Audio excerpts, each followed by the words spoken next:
extradite criminals to face justice across European Union borders. So it's bad for British jobs and it puts our national security at risk. I'm angry, Mr. Speaker, that we've wasted so much money on Brexit, money that could have been spent in my constituency on decent services. But what pains me most of all is that we British, who have always been proud to welcome strangers from other countries, we who have travelled across Europe to build great British companies, we who followed Churchill's injunction to build a Europe of peaceful cooperation, we who prided ourselves on the rule of law and our robust parliamentary system, have utterly squandered 2 years on a massive distraction from the real subjects that matter: inequality, poverty wages, the state of our public services and low productivity. And in the process we have become an international laughingstock. Anxious, angry, uncertain, divided, death threats to our constituency offices. I have not heard a single member say that this deal is better for Britain than our present deal. Not even the Prime Minister. So how on earth could we possibly vote for it? Consensus, frankly, is a delusion in here. Party politics has failed. The Prime Minister must build a new coalition and the people must have the final say. Thank you very much. Craig Tracy. Again, it's no secret that I voted to leave the EU, as did a majority, 67% of my constituency, and nearly 17.5 million people across the UK. And I know the reasons for leaving were varying across the country, but I've spoken to thousands of my own constituents, both before, during and after the referendum, and they were very clear in what they voted for. They wanted to see an end to free movement and control of our borders. They wanted sovereignty for our Parliament, and they wanted the ability to trade freely around the world. And those are sentiments that I very much share. I was keen to see an agreement delivered that I could support, and critically, the one on offer doesn't meet 2 of those criteria set out by my constituents: returning of our sovereignty and the ability to trade freely. And my personal concerns on the deal are similar to many in this House, mainly around the backstop and the future legal agreement. As it stands, the deal on the table potentially gives away our sovereignty and £39 billion worth of our money, with absolutely nothing guaranteed in return. As I've said, getting agreement is the most favourable option, but not at all costs. And I believe with this deal that we have, we're giving too much away. But I don't believe it's too late to change course. We can secure amendments which deliver wholly on the referendum result. And those changes need to include getting rid of the Northern Ireland backstop and having guarantees on our future relationship, which are things are likely to command a majority in this House. And importantly, deliver on the democratic will of the British people. And it's important that that is delivered, because people are so frustrated at the games of some politicians who are seeking to frustrate the result that was given. So I implore the PM to go back to the EU. I know they've said the deal was final, but they've moved on other things, and we've seen that they are able to change the goalposts when they suit, and come back and give a deal that we can get behind. And before I start my speech, I would like to take the opportunity to pay tribute to the Plaid Cymru Assembly member, Steffan Lewis, who very sadly passed away on Friday. At just 54, he still had so much to contribute. He was, without a shadow of a doubt, one of the party's best minds.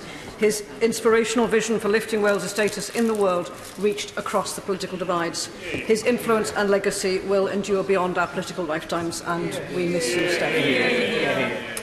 The Prime Minister and her inner circle have reached endgame, run out of road in the project of misinformation, arm-twisting and semantic chicanery, of my way or no way, of partnership proffered as the gateway to the future of her precious union.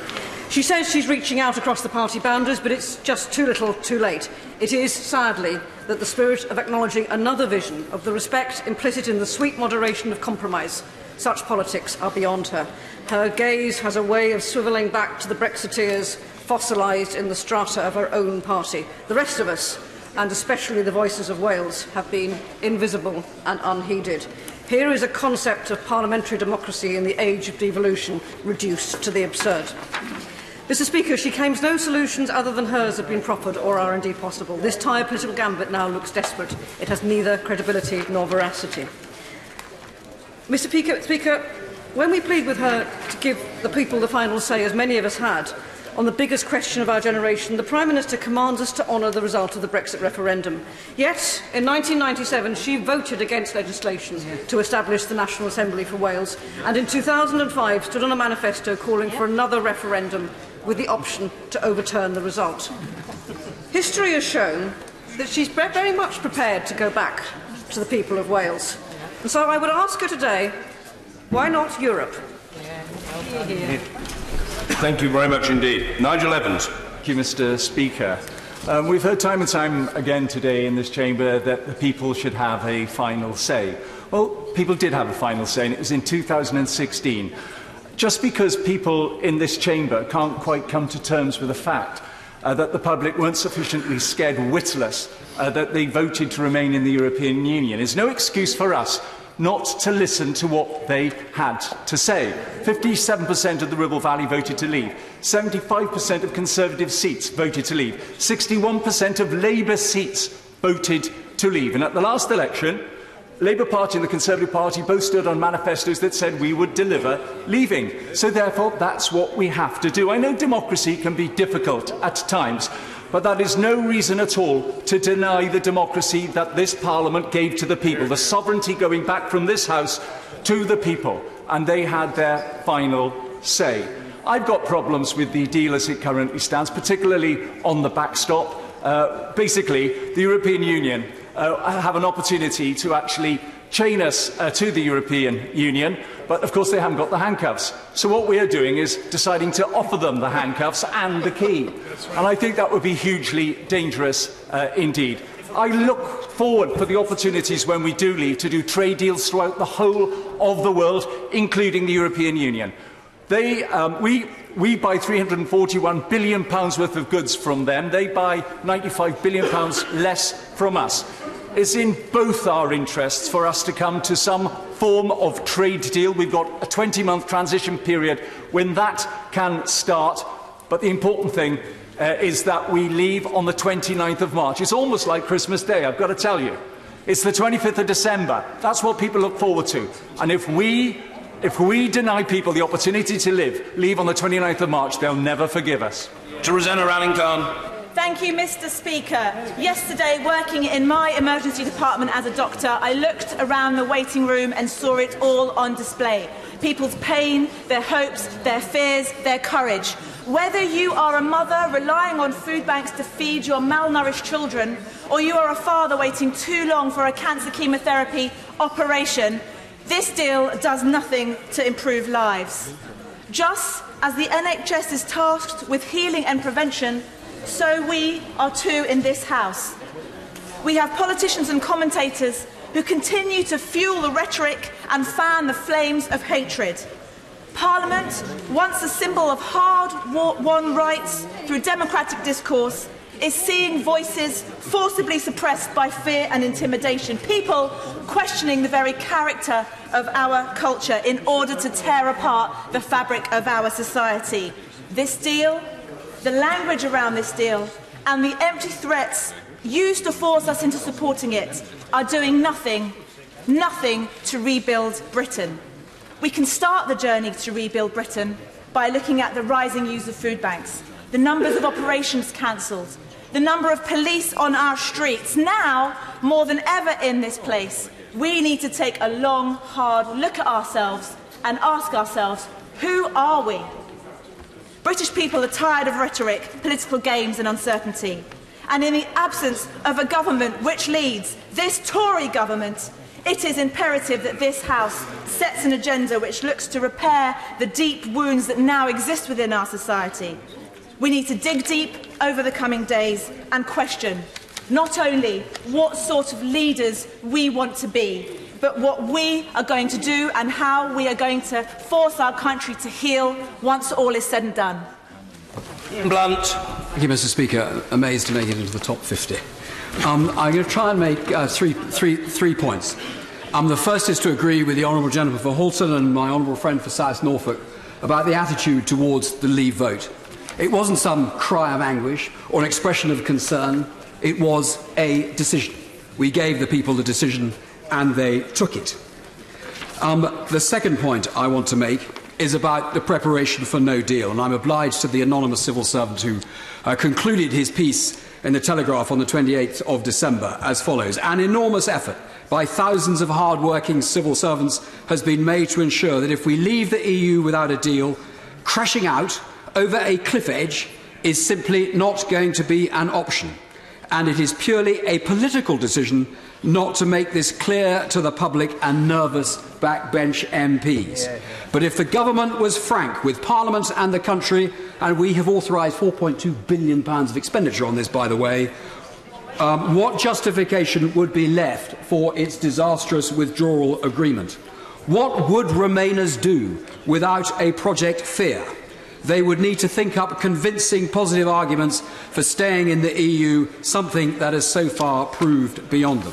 And the final point I want to make is about defence and intelligence. Now, I know that my right honourable and gallant friend, the member for Mid Sussex, has taken an extremely dim view of a noble friend, Lord Guthrie and Sir Richard Dearlove in the letter they have written to Conservative Association chairman, and he's perhaps quite right to have the expression of an outraged Bateman cartoon for their behaviour in that way. However, there was a real concern that even my right honourable friend was not able to address when he didn't have time-limited remarks last Friday about the substance of what they are warning about in the detail of all the issues over CSDP and the rest that is contained within the European acquis, and we would do well to pay attention. Good over. Thank you, Mr. Speaker. When I first spoke in the meaningful vote debate, I spoke of the shambles of this government's handling of Brexit, of my alarm at the historic mess of their making, of my anger at the contempt with which they have treated this House and the people we represent. I spoke of my constituents' outrage at the turmoil the government is inflicting on the economy and of the threat to workers' rights, environmental standards that this Brexit deal represents. I spoke of the danger the government's approach has towards EU citizens' rights that must be guaranteed, no ifs and no buts. Now, 5 weeks later, what has changed? The Prime Minister said she was going back to the EU to get reassurances to appease her disgruntled backbenchers, but she has returned with nothing. Nothing has changed, as her saying goes. We are now being asked to accept the same botched deal as we were then, a deal that fails to protect jobs, rights or people's livelihoods, a deal that the government's own analysis shows would reduce GDP by 3.9% and make every region worse off, a deal that provides no guarantees on maintaining key rights such as the rights of disabled people, which are protected and found under the EU Charter for Fundamental Rights. All that has changed since the Prime Minister poured the vote is that we now just have 73 days left until the 29th of March, and it is clear the Prime Minister is trying to run down the clock and hold this country to ransom. She is using the prospect of a catastrophic no deal to threaten this House into accepting her botched deal. This is unacceptable, and I know the people of Battersea and the people across this country are disgusted at this attempted blackmail. That is why I will be voting against her deal, and I encourage all members across the House to do the same. Jeffrey Clifton Brown. Speaker, I intend to change my mind. I am a Brexiteer by DNA through and through. We gave the British people the opportunity to vote in a referendum on the 23rd of June last in 2016. I intend to vote to honour that in full. But in return, I expect my colleagues on the front bench to pay very close attention to my concerns about this particular deal. I actually happen to believe we have a very bright future outside the EU, and the current position is, legal position is, we are leaving without a deal unless this House overturns that legislation. Therefore, the ultimate irony is all of those people who are voting tonight against the deal are more likely to end up with a no deal. I do not want to see that happen. I want us to leave with an agreed deal that is acceptable to the British people. I have two main reservations. One is on the Northern Ireland backstop. I think we do need to get legal clarification as a withdrawal from that backstop in a specified time, preferably no longer than 2 years. The second major objection I have to the backstop is that it ties us in to a customs union with the EU. I want to see us get out of that customs union so that we can have an independent trade policy, because I think the best future we have for this country is outside the EU, trading with growing nations around the world. We cannot do that while we're stuck in the backstop. I therefore intend to vote for this deal tonight. I intend to sort this matter out for my constituents as I promised. I intend to give businesses certainty, but in return I want the government to come back with a better deal.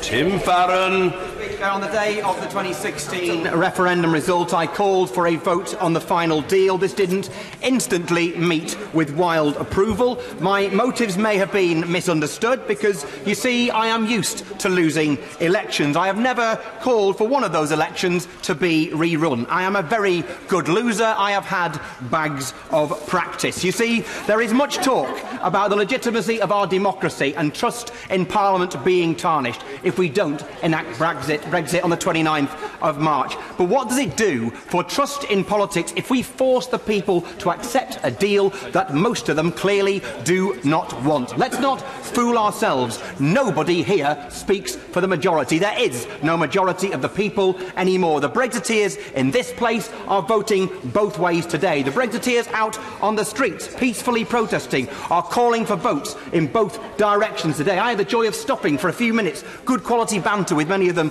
last week. We should do more of that, by the way. But some were asking me to vote for the deal. Most were asking me to vote against. So the minority of my constituents who favour Brexit, most are asking me to vote against the deal, some for. The 17.4 million figure is now divided into at least two opposing camps. Referendums are an awful means of sorting out any issue. They are divisive, they are dangerous, unless, of course, it's an issue that nobody cares about, like the alternative vote. But we have reached the place where the only democratic, legitimate, peaceful and consensual way through this appalling mess is to give the people the final say. Let our future not be one that anyone can claim was foisted on Britain and not by politicians, by this Prime Minister's Whitehall, Brussels stitch-up. Let our future be one that is owned by the British people, that was endorsed by the British people, that has a legitimacy that brings the unity and the healing that only a final say can bring.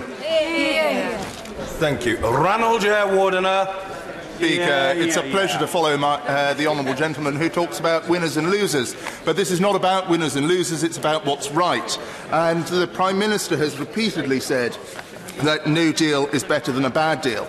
I believe a deal is possible, but this is not it. This is a bad deal. Now, I know that some, both in this place and beyond, have expressed their wish to agree it anyway.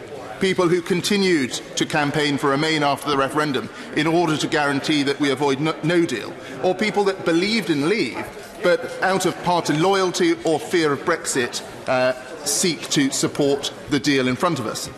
I respect that others will vote as they see fit. It's important for every member to act in good conscience, but it is for that very reason that I cannot support this deal.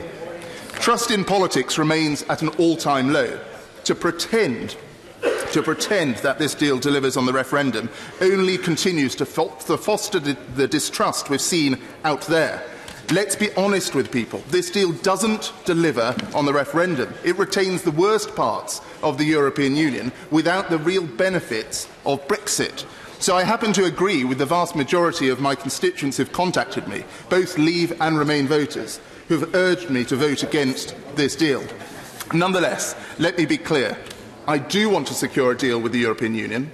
I continue to believe that we can still agree one. And I do believe that the negotiation now, sadly, does potentially need to continue, even after a no-deal departure from the European Union on the 29th of March. We must be bolder if we wish to strike the best deal for Britain, whether before D-Day or beyond. Mr. Speaker, this should be a historic day for the future of our country and Parliament. This was once the chamber of Winston Churchill and Clement Attlee. Instead, it is a day of high farce and self-delusion. The government pressing ahead with the deal they've known for weeks is dead. The leadership of my former party offering the illusion of an election when they have no chance of winning a no-confidence vote. The no-deal camp, who have no regard for the impact this would have on our constituents. In the last chance saloon, it's incumbent on us to seek a pragmatic compromise which can secure a majority in this House and in all political parties. I don't care whether this is presented by the government or facilitated by this House. Putting Brexit back to the people would be an abdication of our responsibility. It has nothing to do with breaking a logjam and everything to do with seeking to reverse the result of the first referendum. It will further divide our country when we should be leading and healing. I cannot support this worst of all worst deals, and I genuinely believe that the only option which can secure now a majority in this House is a common market too. At its core, a very simple idea that we can be out of the political structures of the EU but maintain our economic and security partnership. This will require a radically reworked political declaration based on EEA and EFTA. After tonight, this should form the basis of the Prime Minister's new negotiating position, or alternatively the House will have to take control and seek a pragmatic compromise. Common market too, or something else. Our duty, Mr. Speaker, is to lead and to heal this divided nation. Damien Moore. Pleasure to follow the honourable gentleman, and it's an honour to be taking part in the debate at a crossroads in our history. In 2016, the British people voted to leave the European Union, and the government and this Parliament needs to respect those wishes.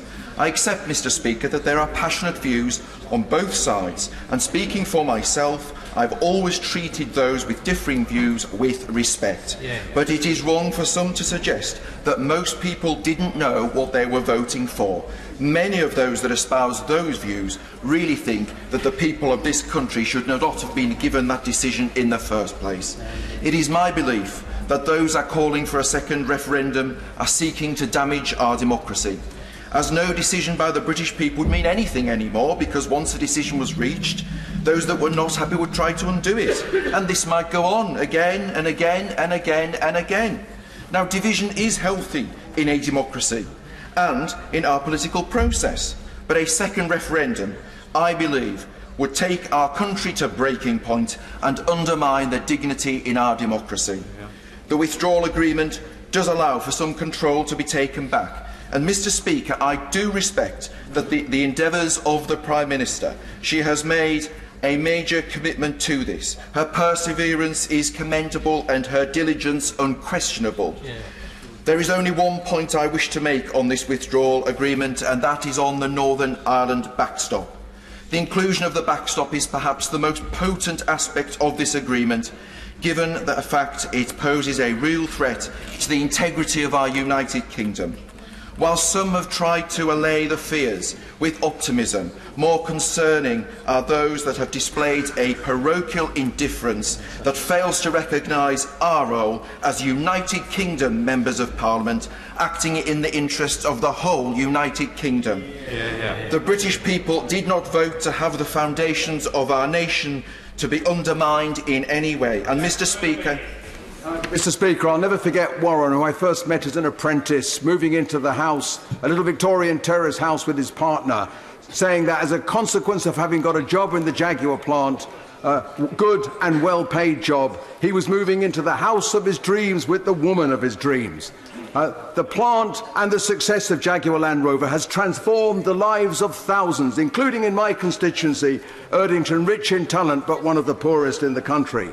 The company producing 108,000 cars a year at the heart of the Midlands economy. Now, absolutely key is the relationship with Europe. Half their market is in Europe. If they had to fall back on World Trade Organization terms, it would put up prices of cars they sell between £3,000 and £5,000. The millions of parts every day, the thousands of lorries, the frictionless trade, that relationship which has been absolutely key to the success of the automotive industry in our country.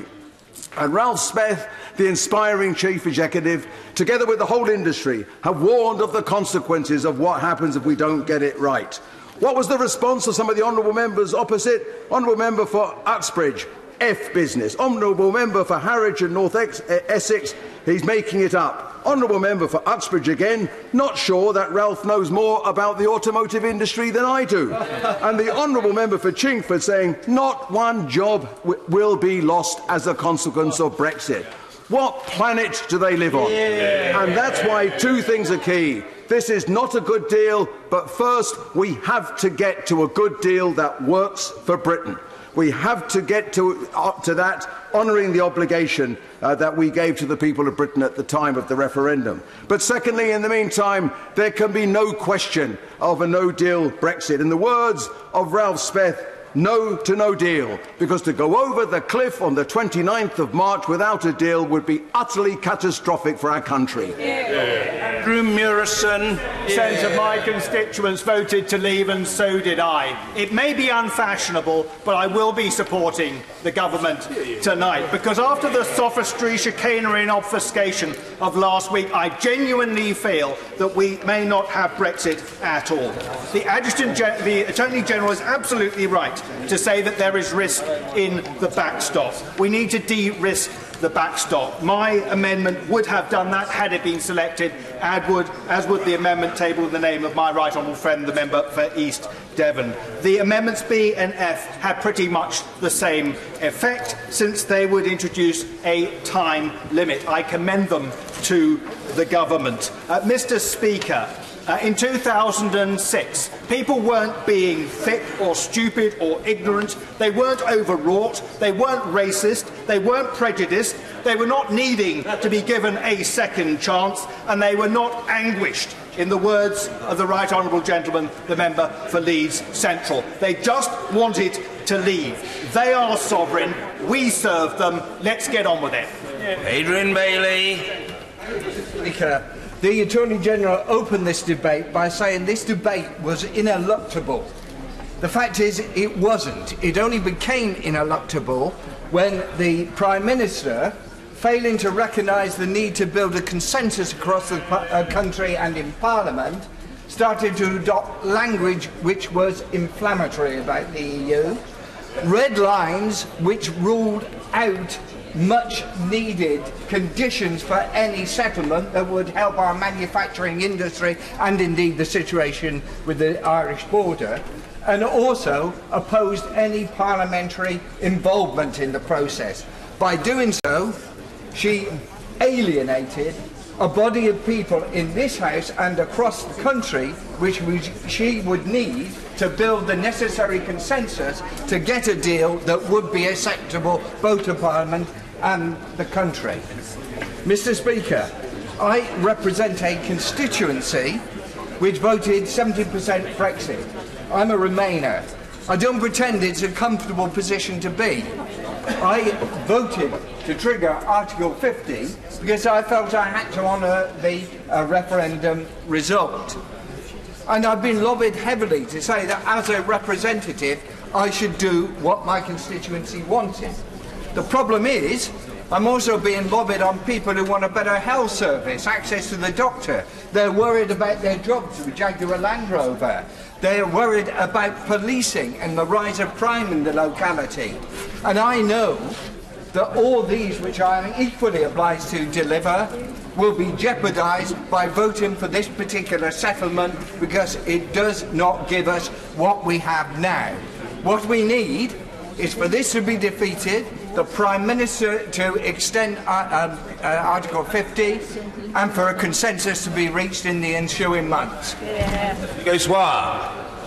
I would have liked to have been able to support the government's motion this evening. I voted Remain, and certainly I have deep concerns about this whole process. But I have looked at the whole issue of the backstop, and I have been consistent in this respect, which is why an amendment was tabled in my name, which was not selected, and indeed a similar, rather better amendment, building on mine, from my right honourable friend, the member for Westbury, chairman of the Northern Ireland Affairs Select Committee, but that wasn't selected either.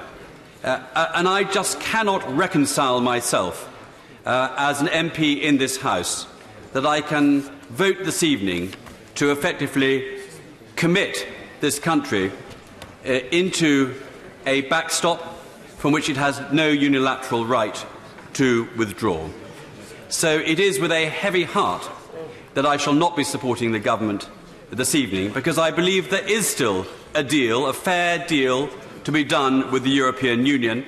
There is a good deal which respects all our peoples and all our industries and all our businesses. There is a deal to be done, but, Mr. Speaker, this is not that deal.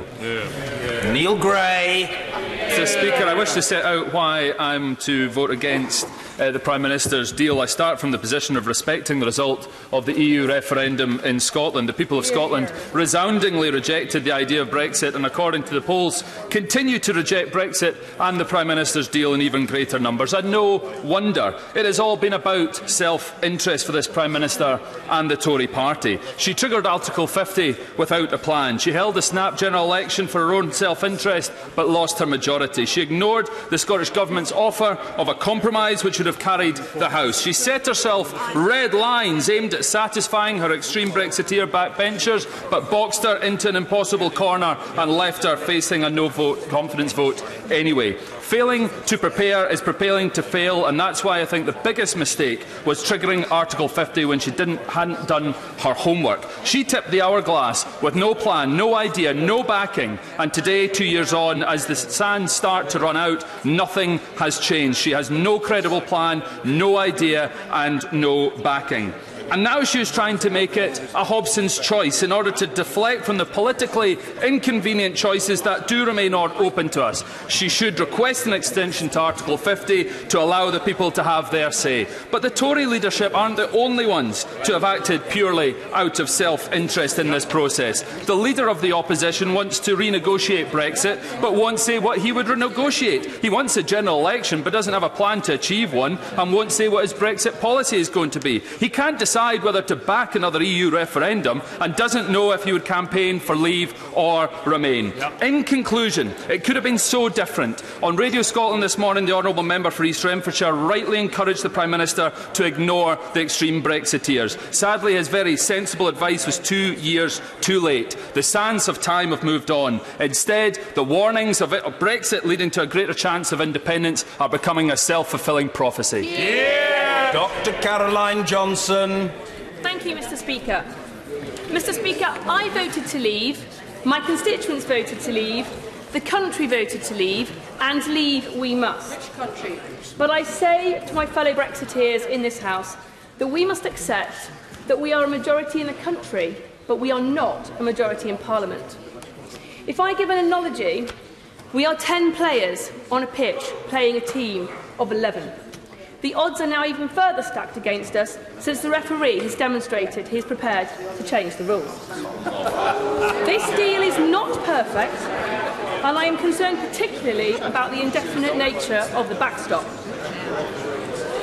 But the risk of not supporting this deal, as demonstrated last week, is that members of this House will seek to water down even this Brexit or to stop it altogether. I will support this deal because once the withdrawal agreement is signed, the door to remain will shut firmly and we can all come back together and focus on delivering the best future for the UK outside of the EU. I haven't changed any rules of the debate. What I have done is I've chaired the debate from start to finish, facilitating every honourable and right honourable member of every conceivable hue of opinion to have every opportunity to put his or her view. It's a point so blindingly obvious and so transparently fair that all reasonable people would, I think, accept it. Karen Smith. Thank you, Mr. Speaker.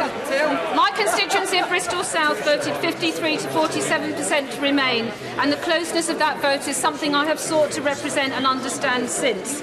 But the Prime Minister can't say that they will be better off. The best I've been told, even in private by Brexiteers, that there will be a period of uncertainty for some 15 or so years, and then we will perhaps know we've made the right decision. That is a monumental leap into the unknown that I will not make for my family, and I will not make it for my constituency. And it is a shocking dereliction of responsibility by the Prime Minister that she asks us to do so. I want to talk briefly about our precious union. Mr. Speaker, the word precious means of great value, not to be wasted or treated carelessly. But this government has treated this union carelessly. Not only have the last 2.5 years done nothing to heal the 48-52 division, but they have done nothing to bring together the views and interests of people across this union, and only let out the destructive nationalist and separatist genies out of the bottle and caused great uncertainty across our land. The Prime Minister has not even done what her predecessor said and involved the devolved executives, the government and the regional powerhouses properly in her negotiations. There seems to be a glimmer of hope from last week. The latest Brexit Secretary started talking about targeting regional assemblies and the governments. That's not the sort of tone or approach we need. That is more of the same. If the government is to salvage anything from the last 2.5 years, then they must recognise the mutual interests of all our people across the constituent parts of the United Kingdom, and they need to start treating the English cities and regions with a modicum of respect. They have to start healing this country. Leo Doherty. Thank you, Mr. Speaker. I rise, Mr. Speaker, to support this deal, and I do so as someone who voted to leave the European Union, like 58% of my constituents, because, Mr. Speaker, in my judgment, this deal is the only sane and sensible path to an orderly Brexit that will allow us, Mr. Speaker, to reset our relations with the European Union, not as an unwilling member of the federal club, but as a close friend and ally. And when we do this reset, Mr. Speaker, we must bear in mind the positive vision laid out by Sir Winston Churchill in Zurich in 1946, when he implored a Europe that had been ravaged by war to unite for the sake of peace. And he famously exclaimed, Mr. Speaker, that we should let Europe arise. The role of Great Britain, he said, Mr. Speaker, should be as a friend and sponsor of the new Europe, and we must be its champion and champion its rights to live and to shine. That positive vision, Mr. Speaker,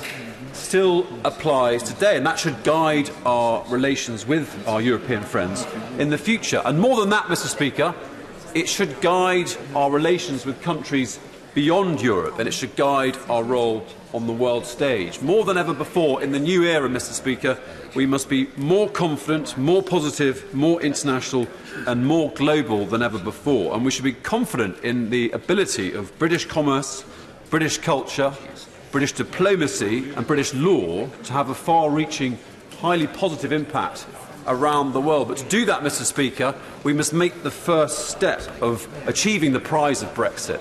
And the first step, Mr. Speaker, is passing this withdrawal agreement, and I will be supporting this tonight. Thank you. Joanna Cherry. Yesterday, the Prime Minister wondered what the history books will make of all of this. I'd like to venture a few suggestions.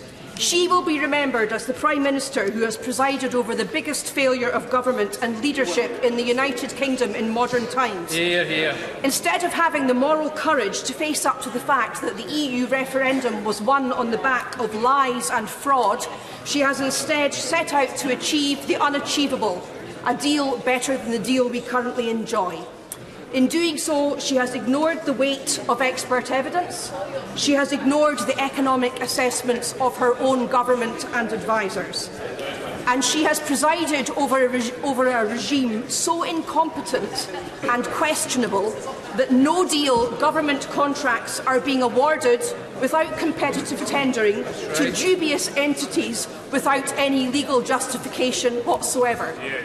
And she spent hundreds of thousands of pounds on taxpayers' money trying to prevent us from knowing the answer to the question of whether Article 50 could be unilaterally revoked.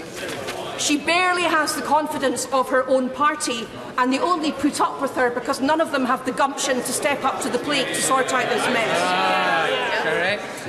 It's likely that she soon won't have the confidence of this House, and in Scotland she's never had our confidence and she never will.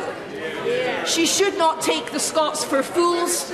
The majority of us voted to remain, and the majority of Scots now realise that they were lied to during the 2014 independence referendum. Those lies, Mr. Speaker, were that Scotland was an equal partner and that the only way to guarantee staying in the EU was to vote to stay in the UK. The results of referendums won on the back of lies cannot stand, and that's why I'm voting down this deal, I want a second EU referendum, and there should also be a second Scottish independence referendum. Mike Wood. Thank you, Mr. Speaker.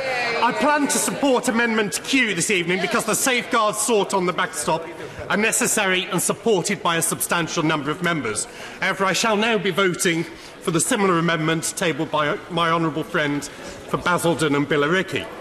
I arrived in Westminster yesterday expecting to resign today as a PPS to vote against the motion. Whilst there is much to support in the withdrawal agreement and future partnership, under a prolonged backstop, we couldn't take back the control that I campaigned for in the referendum and the 71% of my constituents in Dudley South voted for. That hasn't changed. It still worries me. However, I've concluded that there is now a much greater threat to Brexit that my constituents voted for. Events over the past week show that there are some in this House who will stop at little to frustrate Brexit, leaving no convention and no established practice of this House safe. I cannot risk those who have never accepted the referendum result stealing the Brexit that my constituents and voters around the country voted for in record numbers. My constituents aren't stupid, they weren't misled. They knew that they were voting to take back control over our laws, our borders, our trade and our money. They knew it wouldn't be plain sailing, but they knew it was a battle worth fighting. They expect us to deliver. I don't expect this motion to pass tonight, and so the government must listen to genuine concerns across this House, and the deal that it comes back to this House with must genuinely take back the control that people voted for in 2016. I will support that work starting tonight in this evening's vote. It's the last chance and our best chance we have to deliver on the promise of Brexit, and our democracy desperately needs it to succeed. Thank you. Paul Sweeney. Thank you, Mr. Speaker. Today is the last day of my 20s, and as I reflect back on the last decade, I have to wonder, how did I end up here? And how did the country end up here in this almighty fancle, frankly? And it seems to me that the root cause of a lot of our problems in this country is one of economic alienation.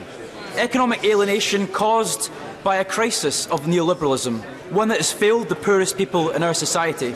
And we try to identify the root cause of a lot of the problems that erupted in the vote of so many people in this country to leave the European Union, and also looking back as a veteran of 2 referendum campaigns of so many people voting to leave the United Kingdom as well. It can only be, in my opinion, put down to the fact that the established structures in this country have failed to deliver prosperity and security for so many people in our country. When I look at my own constituency, where only 51% of people participated in the EU referendum, it seems to me that many people have disengaged with the political process entirely. And that is something that we have to take cognizance of in this House if we're really going to repair the trust in our political system between those who vote for us as representatives in this place and the body politic at large in this country, who in many cases have disengaged with our political process. Simply by talking about a deal, talking about no deal, isn't going to heal that rift in our democracy. We have to have a much greater and more thoughtful approach to how we heal this division in our society and how we do it. And I don't think that the Prime Minister, who has just joined us, is equipped to do that, and she's failed miserably in her efforts and her partisan approach in delivering this deal. We must adapt and deliver for the young people of this country, including myself, who have to face the future of the consequences of this action of this House and this Prime Minister. She must rise to the occasion, and so far she has failed miserably to do so. Kirsten Hare. The British people directed us to take the United Kingdom out of the European Union, and it is our duty to put that to effect. We must not tell them to vote again until they give a different answer, or deliver a non-Brexit that puts in the EU in all but name. There are clear opportunities and we must embrace them. No parliamentarian is 100% comfortable with what's in front of us. That was inevitable for a whole host of reasons, including no clear direction for the outcome of a Leave vote. but too often self-interest takes over the decision-making process, with the SNP determined to force a no-deal situation in the hope that that would accelerate their case for independence. Myself and my fellow Scottish Conservative MPs and I have always been robust when it comes to our support for the fishing industry. No one can say that that industry has not been pragmatic when it comes to our departure from the EU. Whatever happens today, let me be clear that I will not accept any extension of the transition period beyond December 2020 because we must embrace the sea of opportunity that Brexit presents to them. I also had concerns around the Northern Irish backstop, and it's with deep disappointment that we have not really reached a technological solution to date. I would have also felt much more comfortable with an end date on the establishment of a future economic partnership. But, Mr. Speaker, this decision for me is about my businesses, my constituents, those that I represent. A deal is a negotiation with a large dose of pragmatism, and having spoken to many of my largest employers, my constituents knocked on their doors and stood in the supermarket, what they want is uncertainty removed. Mr. Speaker, the withdrawal agreement may not be perfect, but it does deliver on the decision. Does it deliver on the decision taken by the people of our United Kingdom in 2016? Yes. Does it return full control of our borders, as so many people wished? Yes. Does it provide long-term stability for businesses, our farmers and our fishermen? Yes. And of all the options on the table, this agreement is the one with the most in the national interest. Mr. Speaker, I believe that it is, and that's why I'll be supporting the deal tonight. Thank you, Mr. Speaker. It's a pleasure to follow the member for Angus for a thoughtful speech, albeit one whose thrust I must say I cannot agree with. Over 2,000 of my constituents in Oxford East have contacted me about this deal, and only a handful say they support it. And I agree with them. I can't support it for 4 reasons. First of all, it gives inadequate protection for our EU citizens, who are our neighbours, our friends and our workmates. I see the Prime Minister looking at me, but she will know that I have had a repeated communication with her and the Secretary of State over many, many weeks trying to get confirmation over the exact criteria for settled status. We still don't have that clarity that we need, and that's now coupled with an arbitrary salary level for those coming to our country for the EU, which will starve our hospitals and our universities and many other employers of the staff they desperately need. I can't support it because of that. Secondly, I can't support it because of inadequate plans in that deal for research cooperation into the future, so essential for the 2 universities and my constituency. Third, I can't support it because of insufficient certainty on customs. Huge firms, very important manufacturers like BMW Cowley in my constituency, they don't just need certainty for 2 years, they need it for 20, and they certainly don't get it from this deal.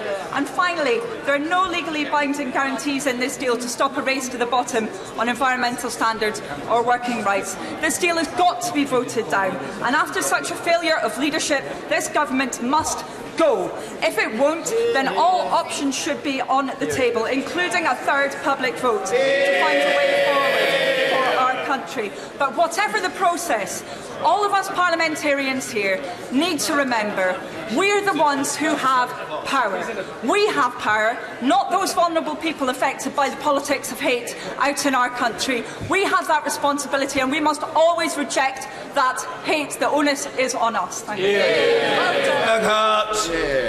There's a peculiar irony, Mr. Speaker, isn't there, to the fact that today marks the anniversary in 1535 of Henry VIII styling himself supreme head of the English Church. 500 years on, here we are arguing over the same questions of who rules, on what authority. Just stop the clock.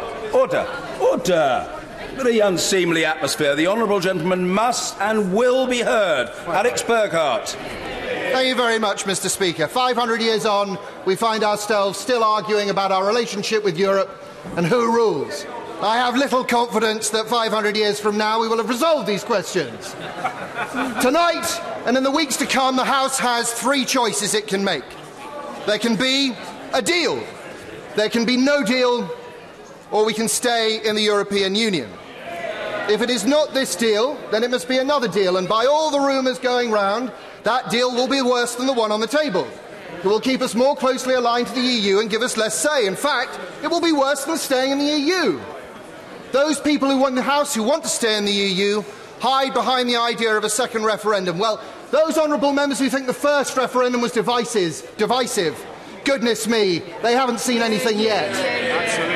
It is time, if those members in the House who want us to stay in the EU believe it, they should call on this House to have a vote to revoke Article 50. But they won't do that. So the deal before us is what we have. And this is a deal which, treated right and taken in the right direction, will give us control of our borders, our laws, our waters and our trading opportunities. We have had time enough to go over these issues. It is time now for the House to make a decision. I will vote for the deal for tonight, and let's move on. Thank you, Mr. Speaker. I didn't come into Parliament to spend my time working on the future of the European Union. It's not what my constituents, when they elected me first in 2010, intended me to spend my time on either. They wanted me to concentrate on their living standards, their security, the future for their children and grandchildren, and a better planet for the future of our world. But actually, all of these things are encompassed in the decision we make tonight about whether or not we accept the deal that is before us, and about our commitment to our ongoing relationship with our European Union neighbours. And I will not vote for a deal that will make my constituents poorer, that will make them less secure, that will mean that we have less influence in decisions that are taken that will affect them, and that will reduce our standing, our highly respected and highly regarded standing in the world. I am distressed, as all honourable members are, at the divisions that this Brexit story has revealed, opened up in our country. But our duty now is to concentrate on healing them. And I do not believe it will ever be possible to do that if we deliberately make our country poorer and more unstable and less influential than it would otherwise have been. We need to concentrate on building a positive, prosperous, powerful future for this nation. Voting to leave the EU and voting for the Prime Minister's way of leaving tonight will not enable us to do so. That woman!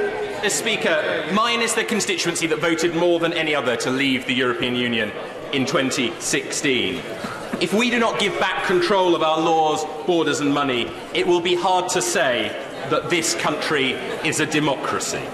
The people in 2016 heard all the apocalyptic predictions that we now hear about WTO, and they made a choice.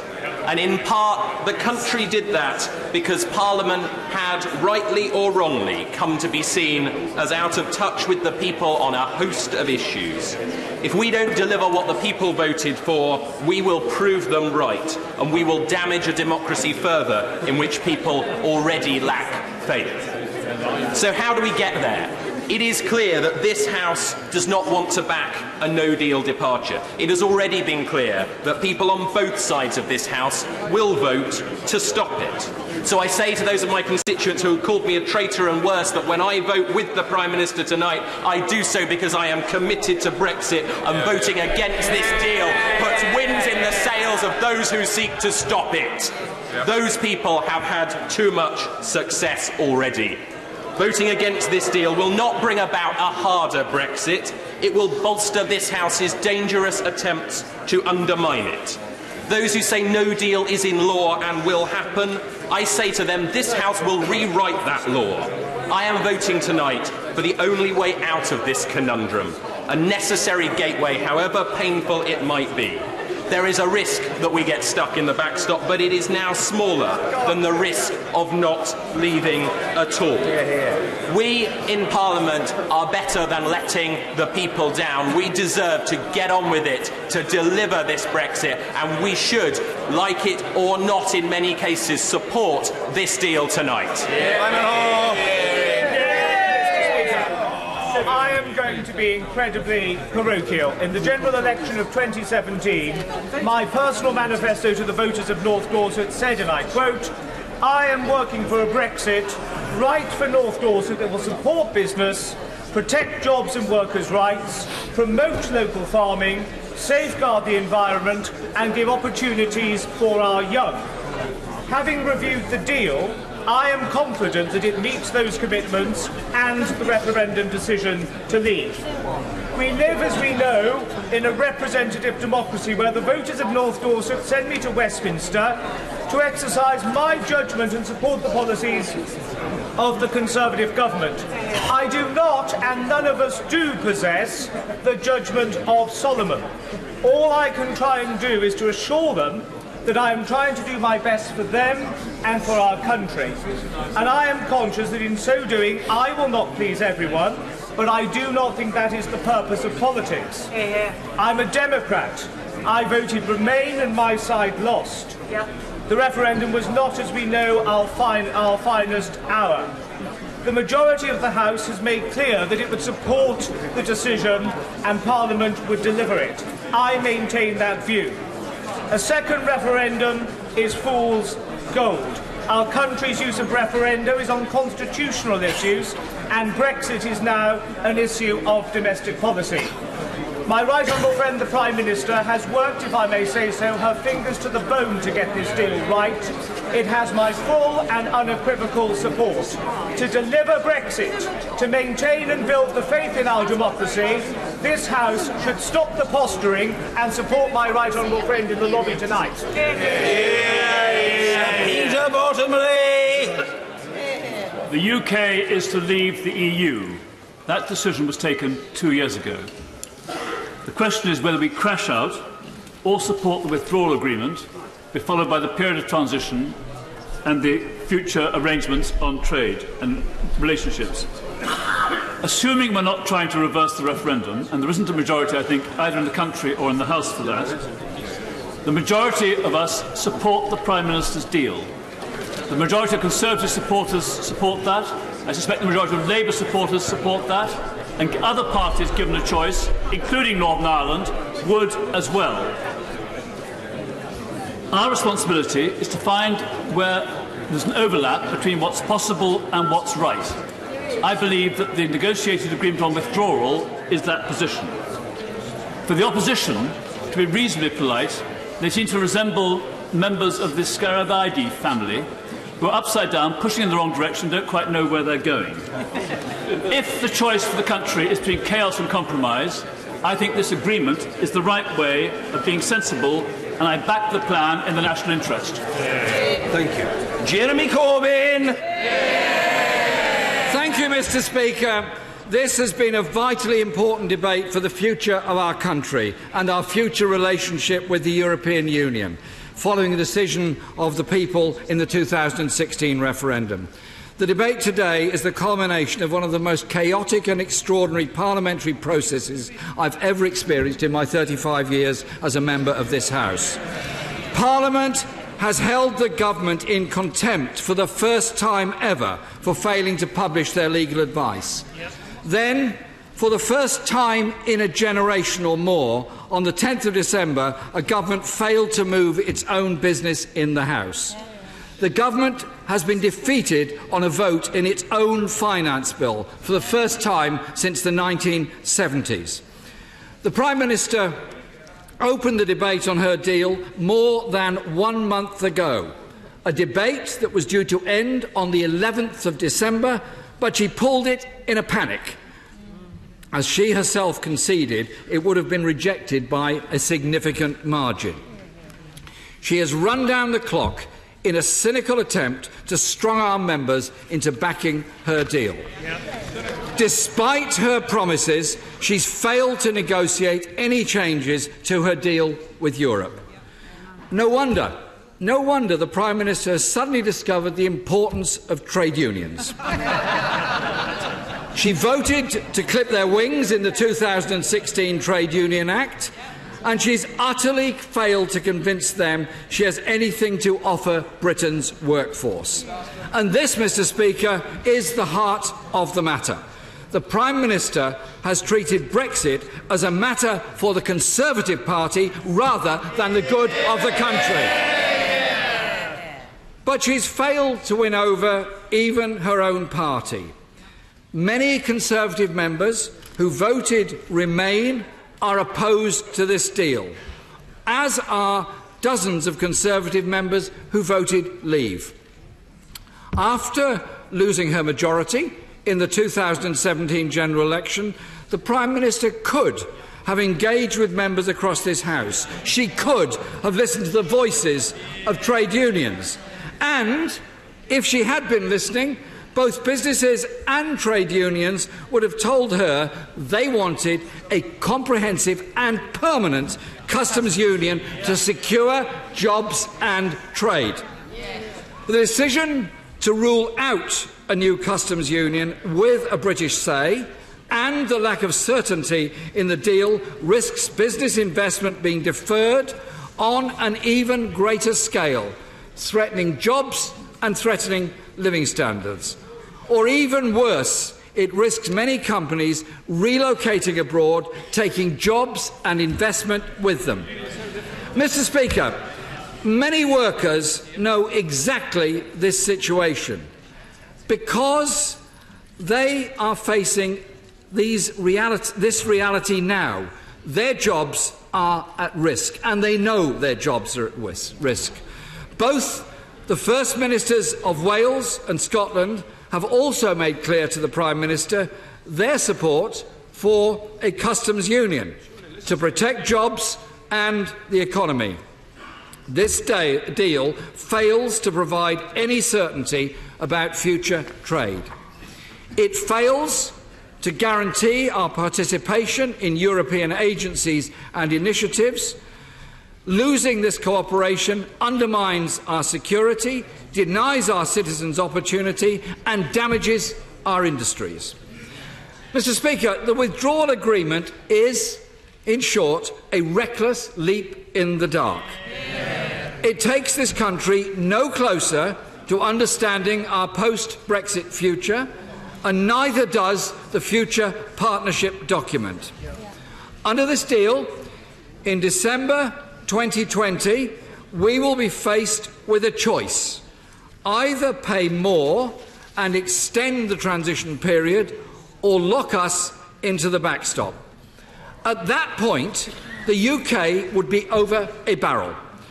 We would have left the EU, have lost the UK rebate, and be forced to pay whatever was demanded.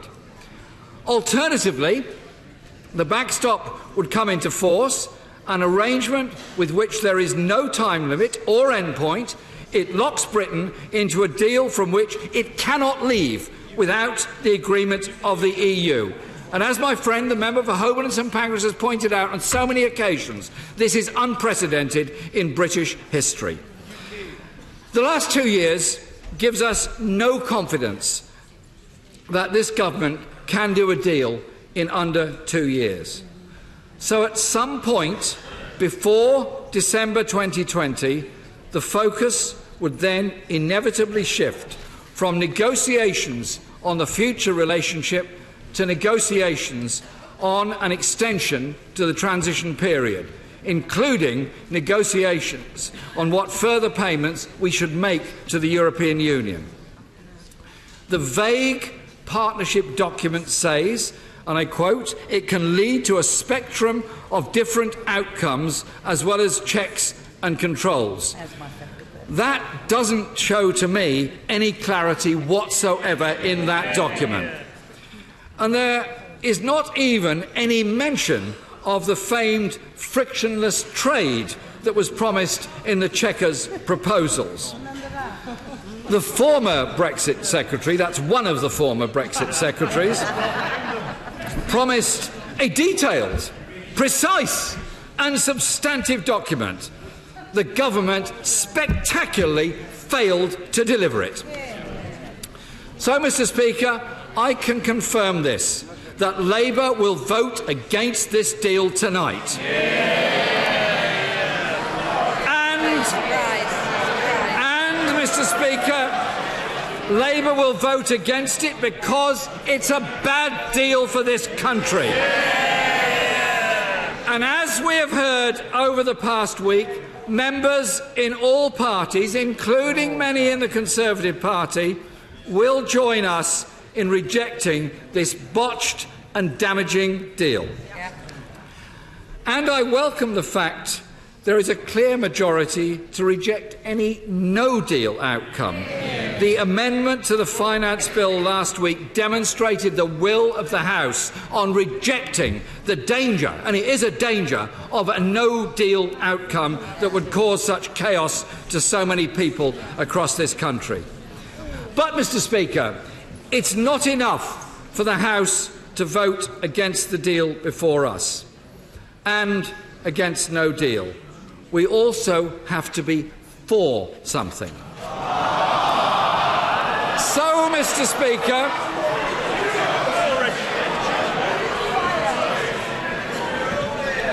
Mr. Speaker, in the coming days, it is vital that this House has the opportunity to debate and vote on the way forward, to consider all the options available.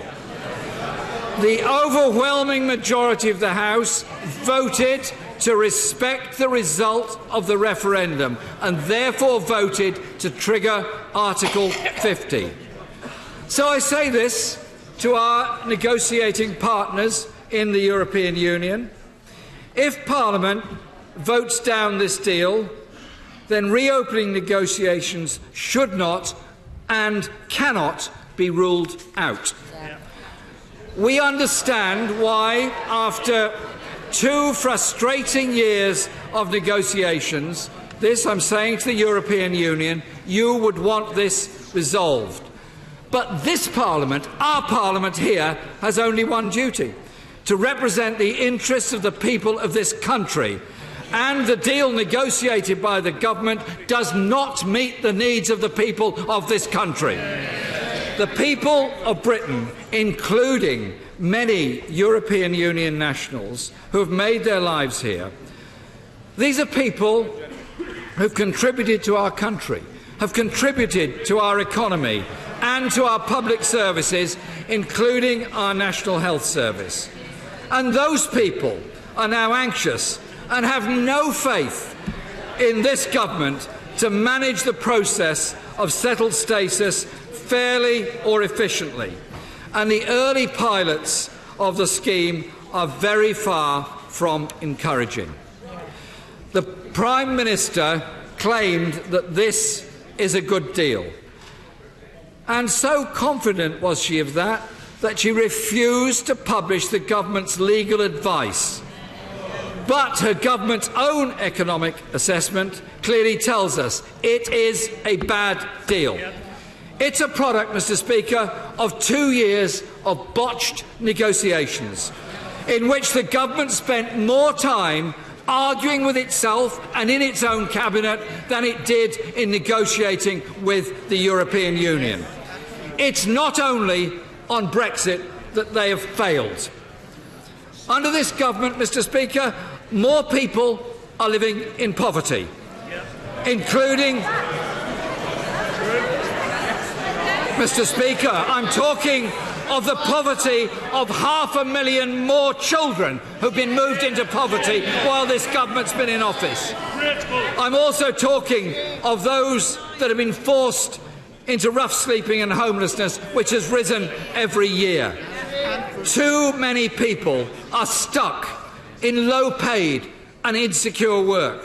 Too many people are struggling to make ends meet and falling deeper and deeper into personal debt on credit cards and loan sharks.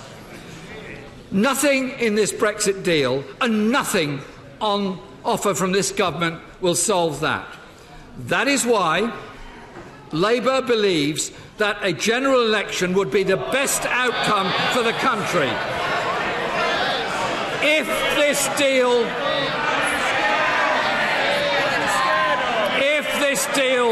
is rejected tonight, we need, Mr. Speaker, to keep in mind that the vast majority of the people of this country don't think of themselves as Remainers or Leavers.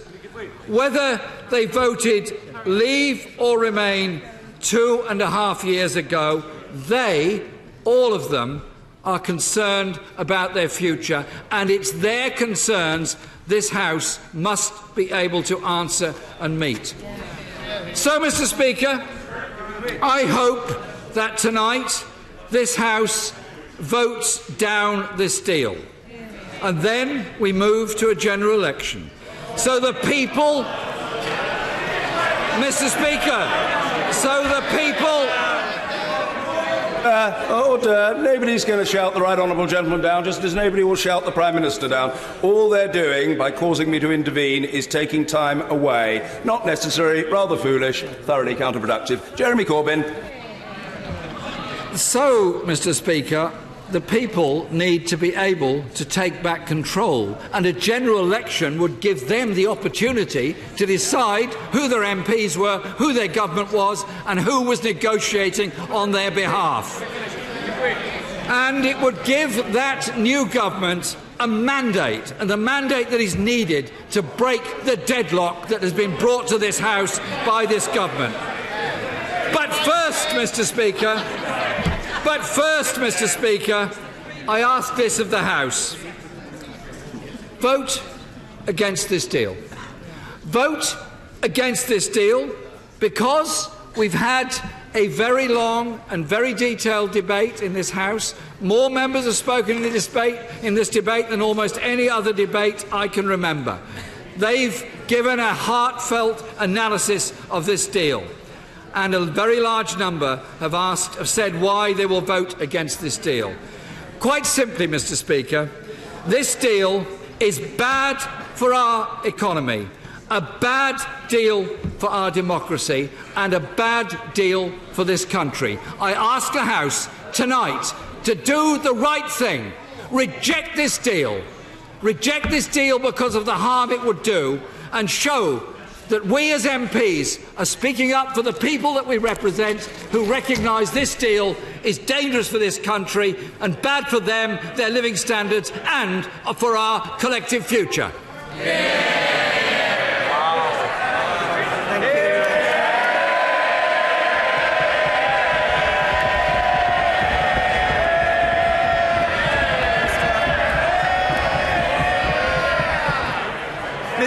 Mr. Speaker,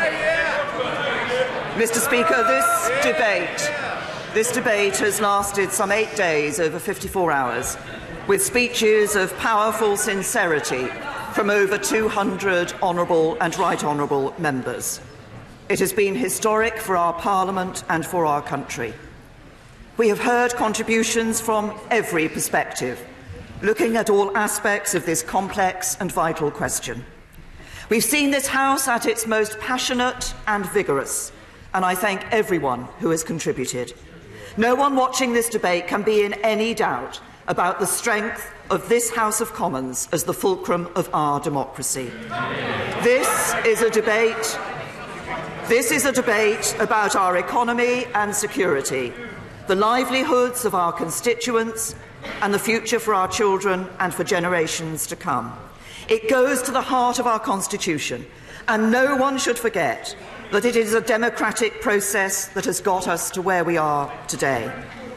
In 2015, my party stood on an election manifesto that had as a centrepiece the promise of an in-out referendum on the UK's membership of the European Union. The British people responded by electing a Conservative government to follow through on that promise. That is what we did when this House voted overwhelmingly to hold the referendum and put the choice in the hands of the British people. Indeed, 470 current members voted in favour of it, and only 32 opposed it. That campaign was keenly fought. It caught the public imagination like few campaigns before it.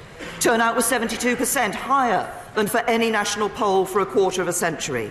And while not overwhelming, the result was clear and it was decisive. Something this House accepted when we voted overwhelmingly to trigger Article 50. 436 current members voted to do so, only 85 opposed. Parliament gave the people a choice. We set the clock ticking on our departure. And tonight, We will determine whether we move forward with a withdrawal agreement that honours the vote and sets us on course for a better future. The responsibility of each and every one of us at this moment is profound, for this is an historic decision that will set the future of our country for generations. So what are the alternatives that present themselves?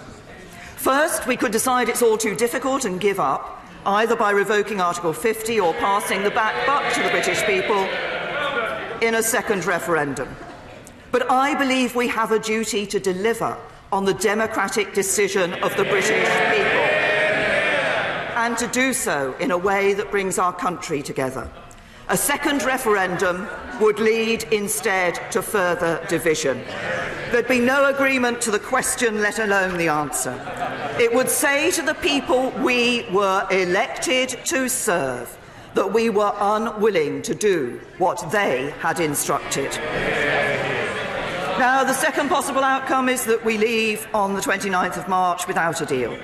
But I don't believe that's what the British people voted for, because they were told that if they voted to leave, they could still expect a good trading relationship with the European Union. And neither would it be the best outcome. Our deal delivers certainty for businesses, with a time-limited implementation period to prepare for the new arrangements of the future relationship.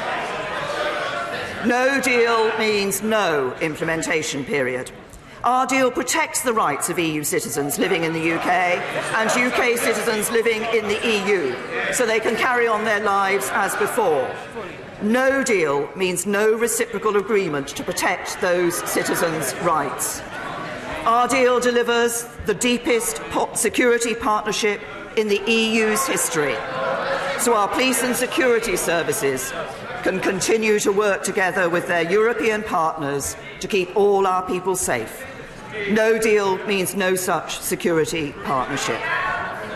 And our deal delivers the foundations for an unprecedented economic relationship with the EU that is more ambitious, that is... I said earlier it was becoming really rather a noisy and unseemly atmosphere, and that has now resumed. It must stop. The Prime Minister must be heard. The Prime Minister. Our deal delivers the foundations for an unprecedented economic relationship with the EU that is more ambitious than anything they have ever entered into with a third country. It will give us the benefits of trading with the European Union and the ability to forge new trade deals in our own right. No deal means those new trade deals come at the expense of a trade deal with Europe, not in addition to it.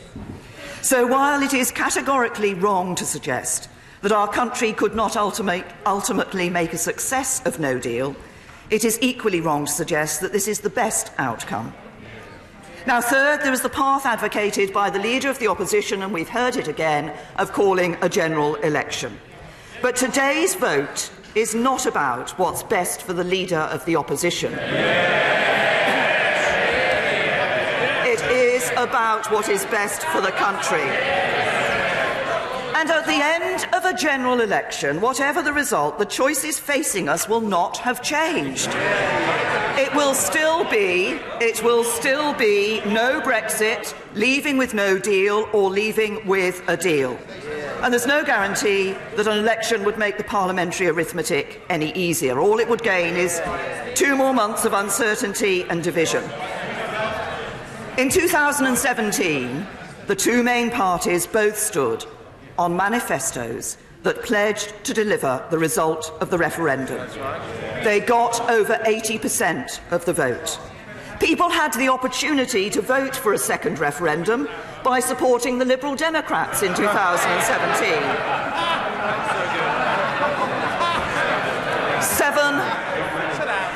Just 7% of voters did so. It is the job of Parliament to deliver on the promises made at the last election, not to be seeking a new one. Now, some suggest there's a fourth option, to agree that we should leave with a deal on the 29th of March, but to vote this deal down in the hope of going back to Brussels again and negotiating an alternative deal. But no such alternative deal exists. The political declaration sets the framework for the future relationship, and the next phase of negotiations will be our chance to shape that relationship. But we cannot begin those talks unless or until we agree the terms of our withdrawal. And the European Union will not agree to any other deal for that withdrawal. So, having ruled out all of these options, we're left with one: to vote for this deal tonight. One that delivers on the core tenets of Brexit, taking back control of our borders, laws, money, trade and fisheries, but in a way that protects jobs, ensures our security and honours the integrity of our United Kingdom. One that strikes a fair balance between the hopes and desires of all our fellow citizens, those who voted to leave and those who voted to stay in. And if we leave with the deal I'm proposing, I believe we can lay the foundations from which to build a better Britain. And as Prime Minister, I would not stand at this dispatch box and recommend a course of action that I do not believe is in the best interests of our country and our future. And there are differences in this House today, but I believe we can come together as we go forwards. And let me reassure anyone who's in any doubt whatsoever, the Government will work harder at taking Parliament with us. And as we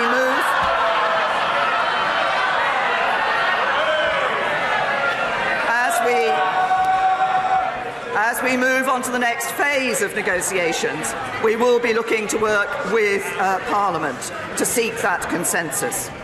But, Mr. Speaker, let me turn to the most contentious element of our deal, the Northern Ireland Protocol.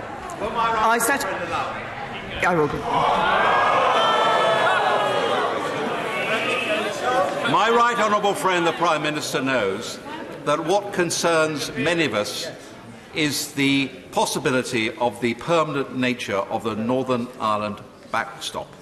May I refer her to my Amendment B on the order paper, which sets a deadline for that backstop, and may I ask her what is the attitude of the Government to my amendment? Can I thank my right honourable friend for the question he's asked and for the work that he has been doing to try to find a way through on this particular issue. And I know he's spent a long time consulting with international lawyers on this issue. The Government isn't able to accept the amendment that has been selected, that my right honourable friend has put down that has been selected tonight, because we have a different opinion and a different interpretation of the Vienna Convention. But I note that my right honourable friend has put down an alternative proposals in relation to this issue. The Government is willing to look at creative solutions and will be happy to carry on working with my right honourable friend in relation to that particular issue. I said I would turn to the Northern Ireland. Order. The House must calm itself. Zen. Restraint. Patience. Hear the Prime Minister.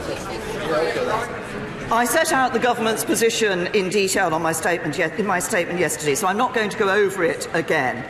But the key thing to remember is this isn't a commitment we're making to the European Union. It's a commitment to the people of Northern Ireland and Ireland that they will be able to carry on living their lives as they do today. It's about saying that whatever happens when we leave the EU, we will honour the Belfast Agreement. Its success has been built on allowing people from both communities in Northern Ireland to feel that their identities are respected under the principle of consent. For many people in Northern Ireland, that means having a seamless land border between the UK and Ireland, which is also essential for their economy. For others, that means fully respecting the fact that Northern Ireland is an intrinsic part of the United Kingdom. No one wants to see the return of a hard border, and as a proud unionist, I share the concerns of members who are determined that we do not undermine the strength of our United Kingdom. But it is not enough simply to make these assertions. We have to put in place arrangements that deliver those ends. And it's not just as simple as some would like it to be. So, as Prime Minister for the whole UK, it's my duty to provide a solution that works for the people of Northern Ireland. The answer lies in agreeing our future economic relationship, but we need an insurance policy to guarantee there will be no hard border if that future relationship is not in place by the end of the implementation period. I'll give way to the Leader of the Democratic Unionist Party. Very grateful to the Prime Minister for giving way.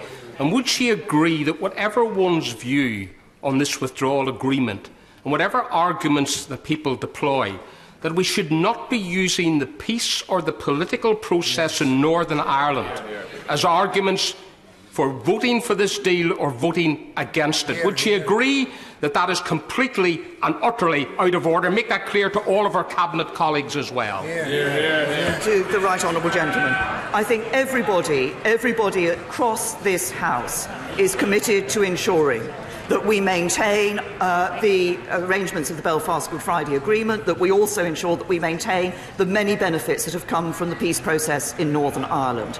And that should not be disrupted, and that should not be affected in any sense. But I also say that whatever future relationship is going to be negotiated, or people want to see being negotiated, that insurance policy is essential. Any of the other proposals, Canada, Norway, any number of variations of those models, all of them require the insurance policy, and that is the so-called backstop. And no backstop simply means no deal now and for the foreseeable future. And I don't want to see anybody being able to exploit no deal and bringing doubt about the future of our union as a result of that.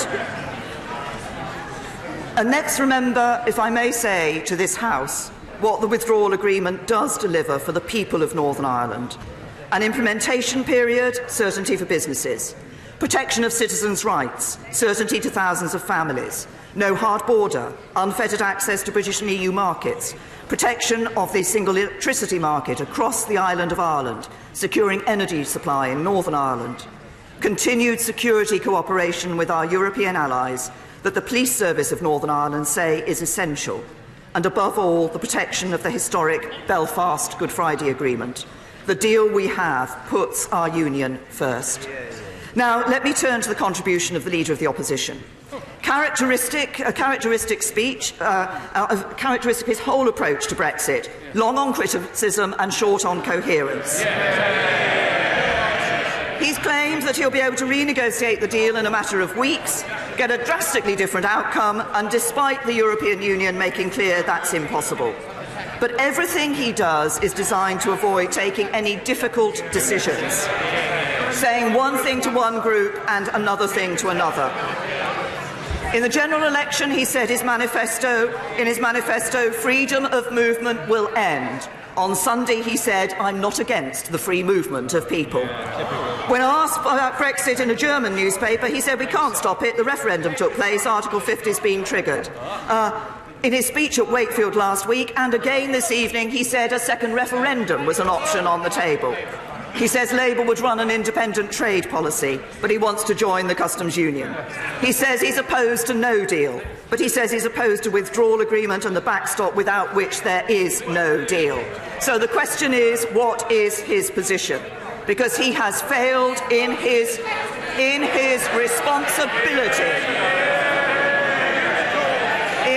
responsibility to provide a credible alternative to the government of the day by pursuing from the start a cynical course designed to serve his own political interest and not the national interest.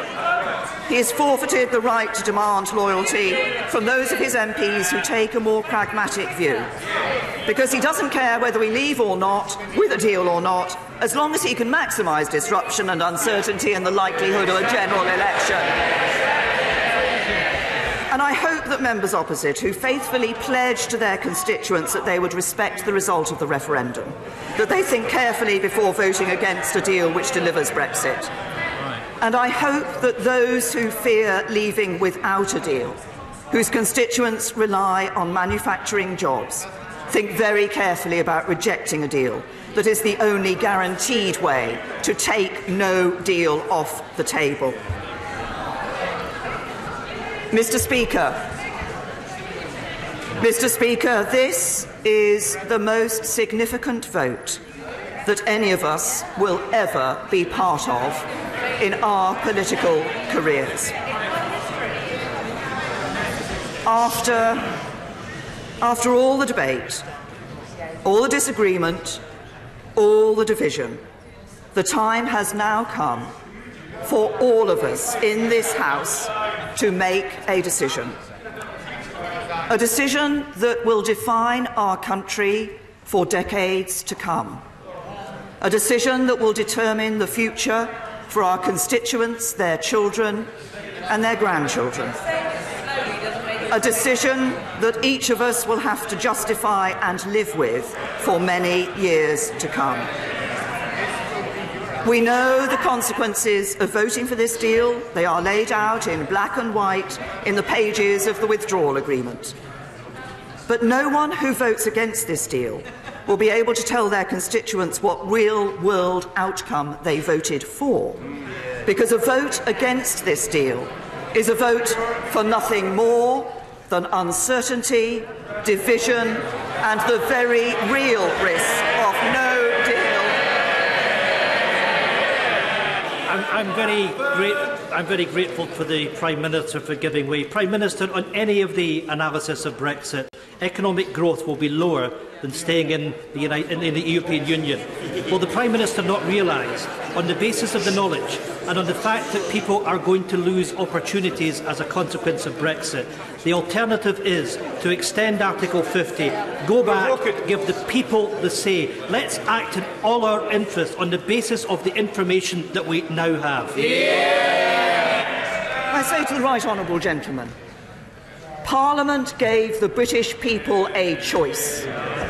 Parliament, the government of the time, all parties, all those campaigning in that referendum were absolutely clear that whatever the decision of that referendum, it would be respected by government and by Parliament.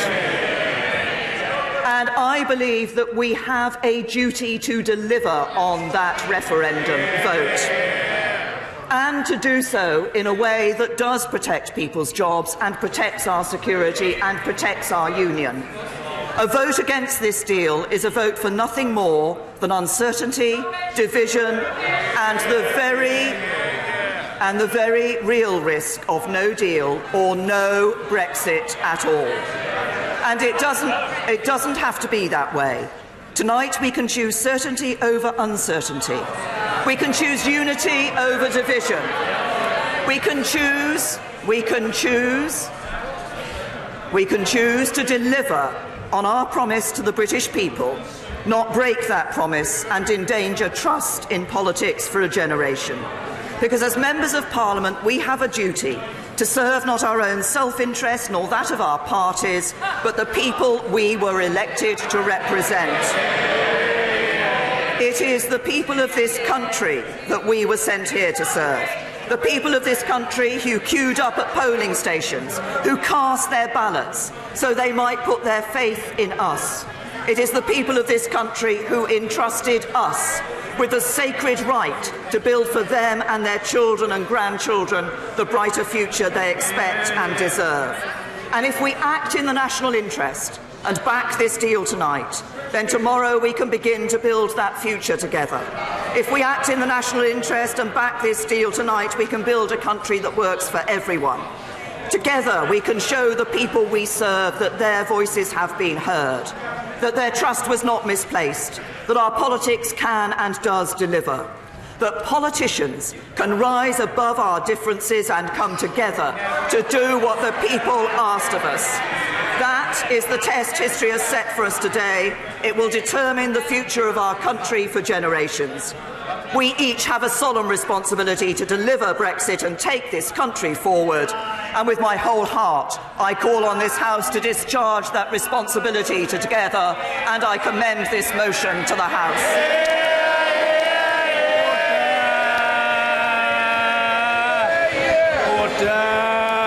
Under the order of the House of the 4th of December and the 9th of January, I must now put the questions necessary to dispose of proceedings on the European Union withdrawal motion.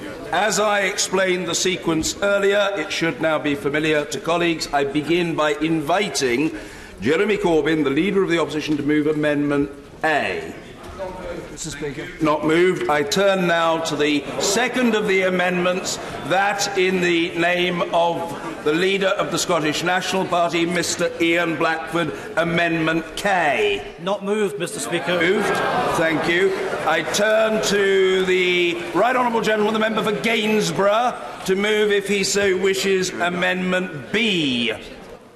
in view of the positive response from the PM, not moved. Moved.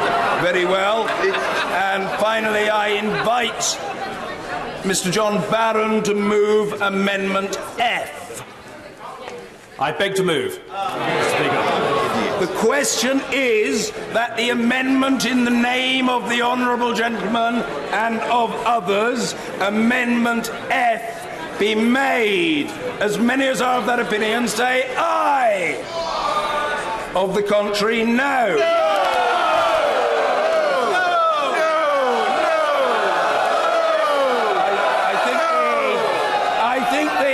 I think the noes have it. No? Is the honourable gentleman persisting? No?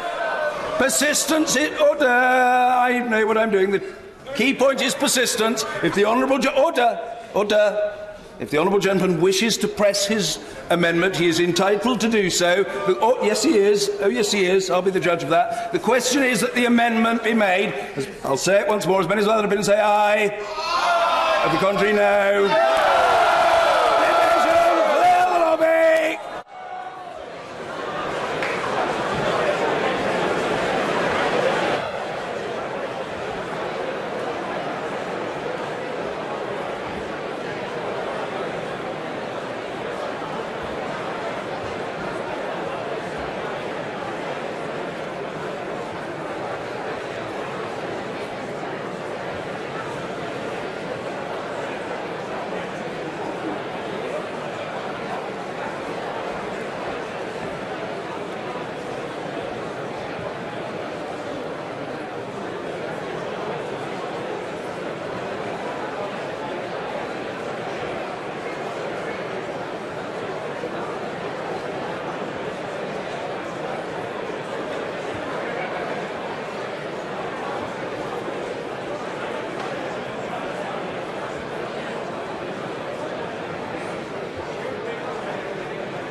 The question is that Amendment F, as in F for Freddie, be made. As many as are of that opinion say aye. Of the contrary, no. Tellers for the ayes, Sir Mike Penning and Nigel Evans. Tellers for the noes, Wendy Morton and Ian Stewart.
The ayes to the right were 24.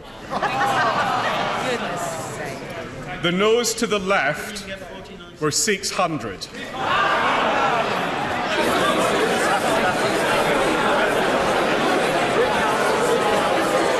ayes to the right, 24. The noes to the left, 600. So the noes have it. The noes have it. Unlock. Thank you. One more heave. Order. I now put the main question to the House. The main question in the name of the Prime Minister. The question is the main motion in the name of the Prime Minister. As many as are of that opinion say aye. Aye! Aye! Of the contrary, no. No! Division! Clear the lobby!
Order. The question is the main motion in the name of the Prime Minister. As many as have that opinion say aye. Aye. Of the contrary, no. No. Tellers for the ayes, Wendy Morton and Ian Stewart. Tellers for the noes, Vicky Foxcroft and Nick Smith.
Lock the doors!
Order! Order!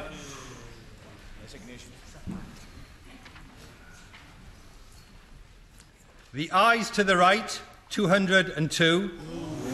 The noes to the left, 432.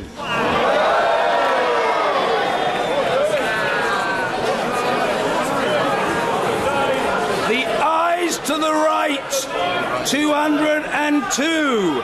The noes... Order! The ayes to the right, 202. The noes to the left, 432. So the noes have it. The noes have it. Unlock. On a point of order. The Prime Minister. Thank you, Mr. Speaker. Mr. Speaker, the House has spoken and the Government will listen.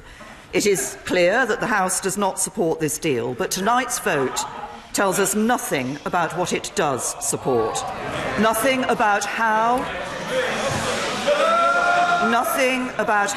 or even if it intends to honour the decision the British people took in a referendum Parliament decided to hold. And people, particularly EU citizens who've made their home here, and UK citizens living in the EU, deserve clarity on these questions as soon as possible. Order! Order! There's no good people shouting. There will be an opportunity for other points of order, but the Prime Minister must and will be heard. The Prime Minister. Those whose jobs rely on our trade with the EU need that clarity. So, with your permission, Mr. Speaker, I'd like to set out briefly how the Government intends to proceed. First, we need to confirm whether this Government still enjoys the confidence of the House. I believe that it does, but given the scale and importance of tonight's vote, it's right that others have the chance to test that question if they wish to do so. I can therefore confirm that if the official opposition table a confidence motion this evening, in the form required by the Fixed Term Parliaments Act, the Government will make time to debate that motion tomorrow. And if, as happened before Christmas, the official opposition declined to do so, we will, on this occasion, consider making time tomorrow to debate any motion in the form required from the other opposition parties, should they put one forward.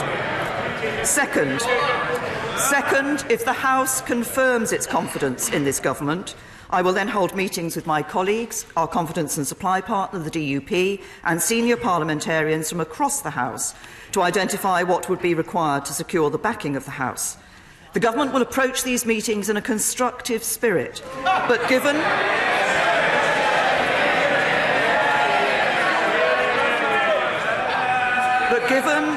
the urgent need to make progress, we must focus on ideas that are genuinely negotiable and have sufficient support in this House.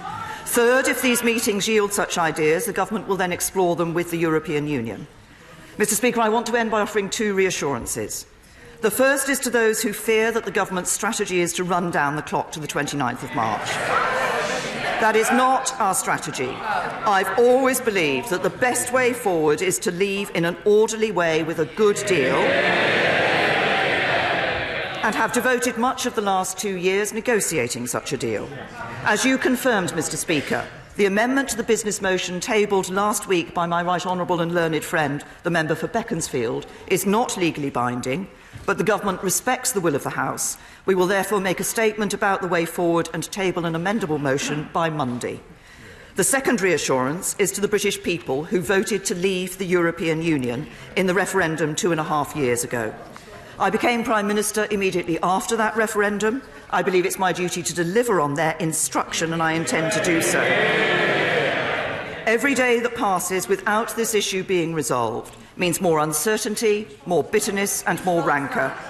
The Government has heard what the House has said tonight, but I ask members on all sides of the House to listen to the British people who want this issue settled, and to work with the Government to do just that. I will come to other colleagues, but first of all, point of order, the Leader of the Opposition, Jeremy Corbyn. Thank you, Mr. Speaker. The result of tonight's vote is the greatest defeat for a government since the 1920s in this House. This is a catastrophic defeat for this government. After 2 years of failed negotiations, the House of Commons has delivered its verdict on her Brexit deal, and that verdict is absolutely decisive. I hear the words of the Prime Minister, but actions of her government of the past 2 years speak equally clearly. She is only attempting to reach out now to try to keep her failed process and deal alive after it's been so roundly rejected by Parliament on behalf of the people of this country. Labour has laid out our priorities consistently. No deal must be taken off the table. A permanent customs union must be secured, and people's rights and protections must be guaranteed so they do not fall behind. At every turn, the Prime Minister has closed the door on dialogue.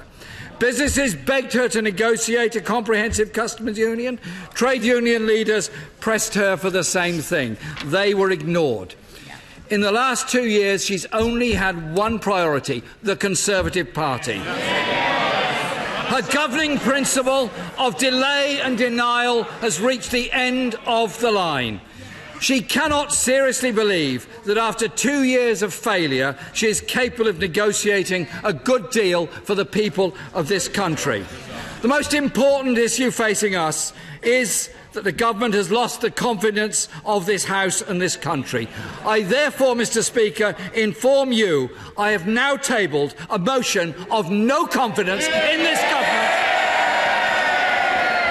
And I'm pleased that motion will be debated tomorrow, so this House can give its verdict on the sheer incompetence of this government and pass that motion of no confidence in the government.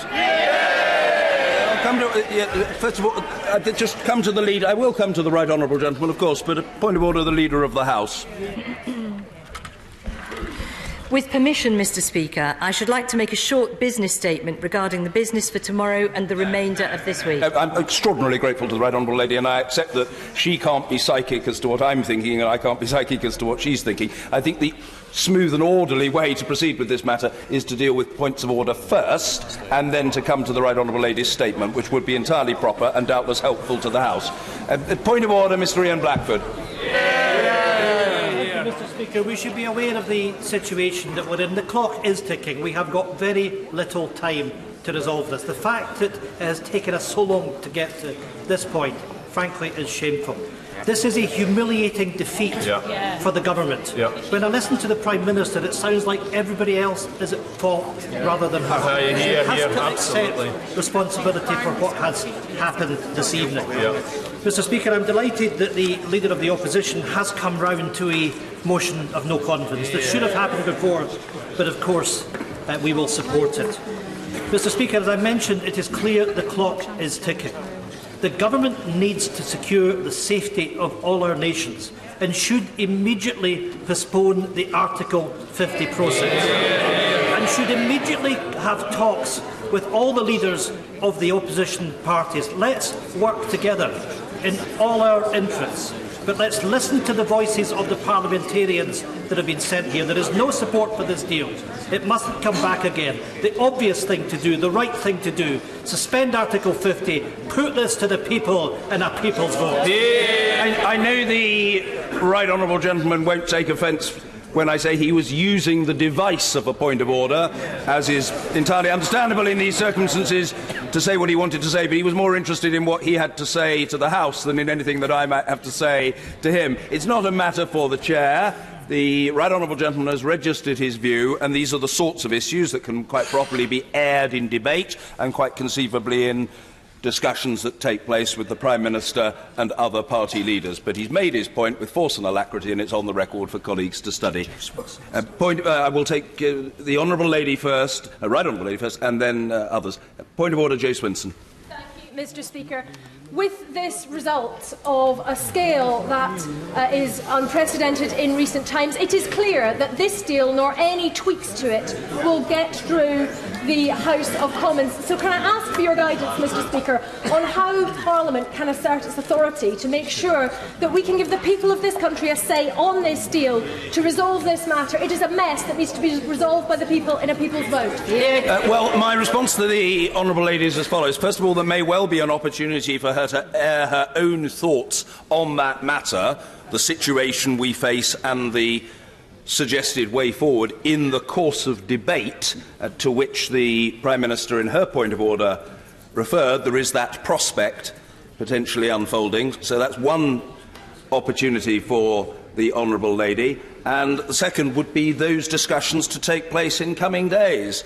And I dare say that the Honourable Lady will want to take the chance to participate in those. More widely, where there is discussion about Parliament's role and what Parliament might do and what options Parliament might have, I think I can predict with complete confidence that the Honourable Lady will have a view about that, and that view, which is important, will be heard.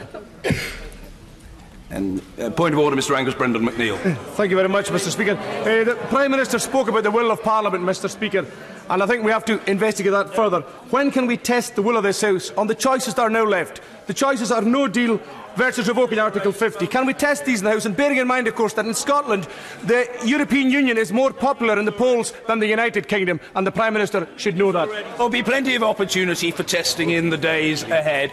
I think well, can I just take the Honourable Lady first? Point of order, Dr. Philippa Whitford. Thank you very much, Mr. Speaker. This isn't a political point of order. Yesterday it was raised the issue of the member for Hampstead and Kilburn and the fact that she should have been undergoing a caesarean section today for a high-risk pregnancy, and she is comfortable with me saying she has gestational diabetes and was asked by her medical team to undergo that at an early possibility. She has had to defer that despite the advice and comments that you made from the chair yesterday that apparently were given no comfort from the government benches. And I think this is shocking. And I have to say that as a doctor, to put our colleague at risk and her baby at risk because we cannot have a method of allowing those who are sick or pregnant is disgraceful. Well, I note what the Honourable Lady says, and I don't cavil at it at all. I made the point yesterday. I thought the situation was lamentable. I used that word, I think, several times. The situation was lamentable.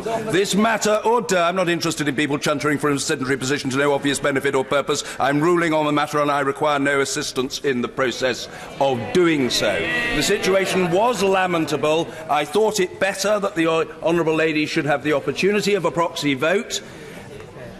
That was my view, and it was a view widely shared. The matter was debated in February of last year and in September. I had indicated my strong support. It would have been necessary for a resolution to be tabled by the Leader of the House for reasons which others can explain. It's not my job to do their explaining for them. That has not happened. I think it's regrettable, but it cannot be sorted tonight.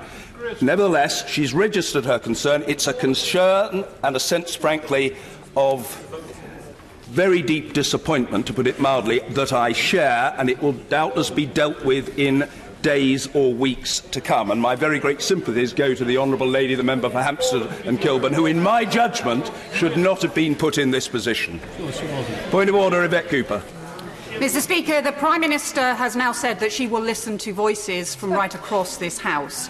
She has obviously had 30 months in which to do that, and it has led to this defeat for the government tonight, which is the greatest for more than 100 years. We must all hope that she will indeed listen to voices from across the House, but we also all recognise that it will take time, and people and businesses and government organisations and institutions will now be worried that there are only just over 70 days left. The Prime Minister did not mention Article 50.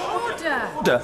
People talk about respect in this House, but there's a Minister of the Crown shouting at the Right Honourable Member for Normanton. I say in the kindest way, he's normally a very genial fellow. Stop it. You're capable of much better than that. Yvette Cooper. Given the scale of the challenge, with the clock now really ticking down, the Prime Minister did not mention what will happen to Article 50.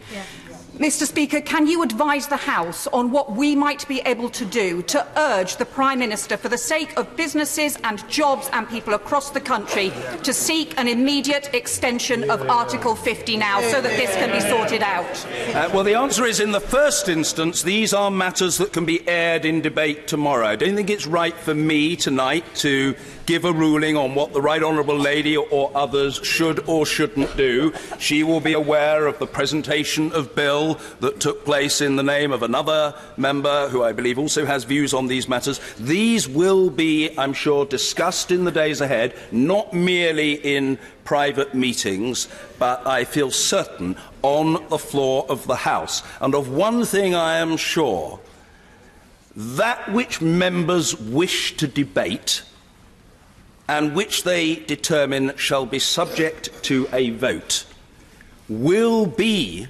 debated and voted upon. That seems to me so blindingly obvious that no sensible person would disagree with the proposition. If MPs want to debate a matter and to vote on it, that opportunity will, I'm sure, unfold in the period ahead. I think if there are no further points of order, and I don't think we need any, it is right that we hear the supplementary business statement by the Leader of the House. I'm extraordinarily grateful, Mr. Speaker. With permission,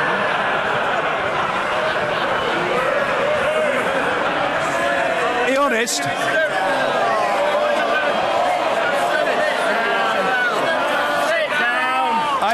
I don't really mind whether she's grateful or not, but she's got the chance. The Leader of the House. thank you for that clarification, Mr. Speaker. With permission, I should like to make a short business statement regarding the business for tomorrow and the remainder of this week. Wednesday the 16th of January, the House will be asked to consider a motion of no confidence in Her Majesty's Government under Section 2(4) of the Fixed Term Parliaments Act of 2011 in the name of the Leader of the Opposition. Thursday the 17th of January, debate on a motion on mental health first aid in the workplace, followed by general debate on children's social care in England. The subjects for these debates were determined by the Backbench Business Committee. I shall make a further business statement in the usual way on Thursday. Thank you, Mr. Speaker. Thank you. The Shadow Leader of the House, I remind the House that the supplementary business statement is subject to questioning, but its terms are comparatively narrow, and I implore members to recognise the implication and spirit of that fact. The Shadow Leader, Valerie Vaz. Thank you, Mr. Speaker. Can I thank the Leader of the House for the statement and say that the opposition concur with it in the circumstances of the vote. We agree with the debate tomorrow. Thank you. Yes, Mr. Pete Wishart. Could just wonder, Mr. Speaker, whether you could find any way to confirm that the whole day's business tomorrow will be given to the vote of no confidence. According to the legislation that's set out in the Fixed Term Parliament Act, there's only a requirement for an hour and a half. I'm looking to the Leader of the House just to confirm that the whole day will be available. The Chief Whip is shaking his head, so I am sufficiently persuaded that that's going to be the case. So he's nodding his head, rather, so I'm satisfied that is the case, and the Leader of the House is just about to confirm that. Yes, subject to the agreement of the House. It would be useful to know the timings. I mean, ordinarily, the Chair is approached about these matters, which is the sensible way to deal with it, but we do need to know what the timing is, and I hope the Right Honourable Lady will either be able to advise now or to confer with colleagues later in the evening, so that there is clarity on that matter. And then we'll be all very satisfied. The Leader. Mr. Speaker, I can confirm that your office has the proposal for a business motion tomorrow that proposes that the debate takes place for the whole day until 7 p.m. Grateful, thank you. Point of order, thank you very much indeed. Supplementary business motion, Wes Streeting. Mr. Speaker, I wasn't sure if we were taking questions on the business statement or points of order, but given the scale of the defeat, the government must surely have seen the inevitable coming. The issues for debate on Thursday are important, but every day wasted is another day closer to exit, particularly without a deal. Are we really debating two motions with no consequence on Thursday, rather than deciding how we're going to move forward on a crucial issue facing our country? Well, the Leader can add to what she said by way of the supplementary business statement if she likes. That seemed to me, if the Honourable Gentleman would forgive me saying so, a kind of curious hybrid between an attempted point of order on the one hand and a question on the supplementary business motion on the other. And I'm not sure if he had to plump for one or the other, which it would be. But what I would say to the honourable gentleman is that these matters can be aired in debate tomorrow, in the business question on Thursday, and in subsequent days. So I completely understand that the honourable gentleman is seized of the importance of early progress, but that opportunity will unfold in days to come, and I think I can predict with confidence that he'll be in his place, ready to leap to his feet to share his point of view with the House. Yes, is it really going to be necessary? Yeah, Simon Hall. Mr. Speaker, could you confirm that the timetable set out by my right honourable friend, the Leader of the House, perfectly accords with the amended programme motion which the House voted upon last week, which I would guess that the honourable gentleman voted in favour of, which the Prime Minister would have 3 sitting days. It wouldn't have been agreed if that weren't the case. I don't wish to be unkind to the honourable gentleman, but he's frankly not adding anything by that point of order, although I'm sure he perfectly well intended to do so, but no additional public service has been provided. If there are further questions to the Leader, I'm sure she'll be happy to take them within the confines of the supplementary business motion, but if not, I suggest to the House that we proceed to subsequent motions, namely, if memory serves me correctly, motion number 3 on energy conservation, the whip to move. I beg to move. Oh, well, I'm sure the House wants to hear about the energy conservation motion. The question is as on the order paper. As many as are of that opinion say aye. Aye. Of the contrary, no. The division is deferred until tomorrow. Motion number 4 on exiting the European Union, brackets nuclear safeguards, close brackets, the whip to move, thank you. The question is as on the order paper in respect of motion 4. As many as are of that opinion say aye. Aye. Of the contrary, no. I think the ayes have it. The ayes have it. Motion number 5 entitled Rating and Valuation. I beg to move. The question is as on the order paper. As many as are of that opinion say aye. Aye. Of the contrary, no. I think the ayes have it. The ayes have it. Motion number 6, colleagues, on UK participation in the EU Agency for Criminal Justice Cooperation, brackets Eurojust, close brackets, post-adoption opt-in decision, the whip to move. Thank you. The question is as on the order paper. As many as are of that opinion say aye. Aye. Of the contrary, no. Oh, the division is deferred until tomorrow. Thank you, colleagues. We come now to the adjournment, the whip to move. I beg to move this House to now adjourn. Thank you. The question is that this House do now adjourn. Mr. Kevin Jones. Thank you, Mr. Speaker.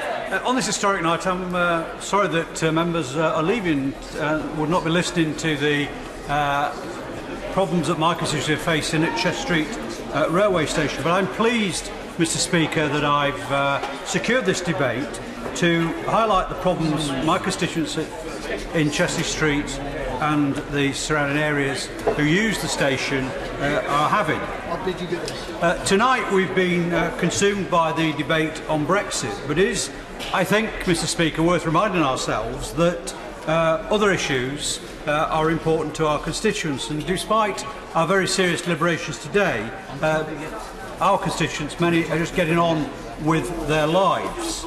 Now, Mr. Speaker, Chester Street Railway Station serves not only the town of Chester Street, but the surrounding villages and communities of North Durham. My constituency, as people may well know, borders the Tyneside conurbation. Now, over the years, traditional industries in Chester Street and large parts of my North Durham constituency have moved and closed, and the area now has become a commuter town for both North Tyneside, north of the Tyne, and also parts of Durham and Teesside. So therefore, Mr. Speaker, good transport links are important to the economic viability of my constituency.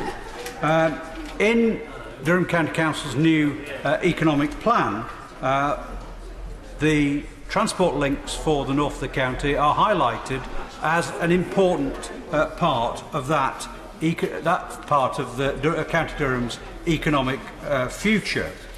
Now, the journey time to Newcastle from Chester Street and south to Durham is less than 10 minutes. So in many cases, in many ways, it's an attractive commuter option for people to live in my constituency and work either on Tyneside, down in Teesside or in Durham. And for many reasons, that's why people have located themselves in the Chester Street and the surrounding areas. The main rail service in the morning and in the evenings are provided by 3 operators, TransPennine Express, Northern and cross country. But since May of last year, the main problem has been reliability of services, particularly by TransPennine. Not only have trains been late, but on very often occasions they have been cancelled altogether. Now these are particularly difficult for people at the 2 main commuter times. First thing in the morning, when people are keen to get to work at 9 o'clock, and also get home in the evenings. And those commuters have often found themselves either late for work because the trains have been cancelled, or in the evenings stuck either in Newcastle or other stations further south with no ability to get home. In some cases, people not being able to get home until 7 o'clock and later in the evenings. Now, Mr. Speaker, because of the concern that many of my constituents have who rely on the Chester Street Railway Station for their main commute to work, I called a public meeting in November. And I think, Mr. Speaker, it is useful, I think, to just highlight some of the comments that were made, not only at that meeting, but in the numerous emails and correspondence I've received from concerned constituents. First one was, in summary, this week, Chester Street to Darlington commuter train has been cancelled 7 out of 10 times. The service, another constituent said, the service continues to go from bad to worse, with morning services having been totally cancelled 3 out of 4 days in the last week. Another constituent, a working mother, said that she was finding it difficult to hold down a senior executive job in Newcastle as it became untenable for her to regularly miss pre-arranged pick-up times for her children from school because she was stuck in Newcastle Central Station following trains being cancelled in the evenings. Another constituent writes, the 8:24 commuter train from Chester Street to Durham has been cancelled yet again, late for work. Another said, how can the region be taken seriously if our trains aren't on time 50% of the time? Another said, while financial compensation does indeed help, it does not compensate for the trouble that working parents have caused to them by the delays in train and their childcare responsibilities. I've got other constituents who have raised the issue not only just about childcare, but those looking after elderly relatives that in the evenings find it very difficult to get home from Newcastle. So it would not be in a gym. I thank you for giving way. He's always very generous, and I am here to support him as I am with others when it comes to debates. I understand in my research that I did on the subject matter, which the honourable gentleman is referring to, that the idea for the trains is to take people away from cars and buses. But unfortunately, in this instance, there also seems to be the incident, I think you referred to it earlier on, and that's the issue of not getting onto the trains whenever they come into the station. Does the honourable gentleman feel that one way of addressing the issue of overcrowding in trains is to produce a longer train, which we know from our history and usage over here in the mainland, and does he feel that's an option? Well, it is, and I think the honourable gentleman does raise an interesting point, is that this should be a way of getting people out of their cars and off other forms of transport into Tyneside and down into Durham and Teesside. But if, and I accept that one option would be to have longer trains, but if the trains aren't turned up in the first place, that is the problem. So, Mr. Speaker, these delays and cancellations are causing real hardship to many of my constituents. I even had one constituent contact me a few weeks ago saying he turned down a promotion at work because he couldn't guarantee to his employer that he was actually going to get in on time. So, these are real-life situations that are causing a lot of hardship to my constituents. I certainly will. I think my honourable friend and near neighbour is actually outlining quite clearly that the Northern Rail franchise is a failed franchise. The service that they're giving to the people of the North East, the North West and Yorkshire and Humberside is frankly disastrous. Everyone knows that it is, and yet they're allowed to get away with this nonsense and actually put constituents of my honourable friend and many others in jeopardy of losing their jobs because of a shoddy service. Well, I don't disagree with my honourable friend, but this is an economic case because we are losing the ability of people to access the jobs that there are on both Tyneside and down into Teesside and into Durham. And the other point is, which I think this is why a lot of constituents feel hopeless, is that what can government do about it? And I think he raised an interesting point about the franchise itself and how it is actually operating. And I think whatever, and I'll mention it later on, whatever we do about in terms of the franchise, it does actually need tightening up in terms of the penalties. The other issue facing my constituents, Mr. Speaker, is the issue that when trains are cancelled, clearly the trains that do turn up are then overcrowded. Now, it is only a short distance, small distance commute, but we've had situations where people have been unable to get on later trains. I also had a constituent who was travelling further afield to York and had booked his journey some 3 months in advance and booked an actual seat, but suffering, and he did that because he was suffering from a bad back and travelling with a friend for a day out in York who was suffering from cancer and had to stand all the way from Chester Street to York, and that, I've got to say, cannot be acceptable. Now, in terms of the issues that have been affecting the regularity of services to Chester Street, yes, some are directly related to the timetable, and there has been quite rightly a lot of publicity around the issues in Manchester and Leeds. But what's happening is a lot of the congestion and issues there are having a knock-on effect further north, because the companies are then cancelling trains and ensuring that they may go to York but go no further north, and likewise cancelling them all together. And the chaos around the Manchester and Leeds area has been well publicised. But what I ask of the Minister, and I certainly ask of the operators, is the north is further north than Leeds and Manchester. And the community, the people that rely on this service in my constituency shouldn't be sacrificed for just making sure that they can get their times right in Manchester and Leeds. The other, I think, frustration on my constituents' part is being TransPennines' appalling way of dealing with customers.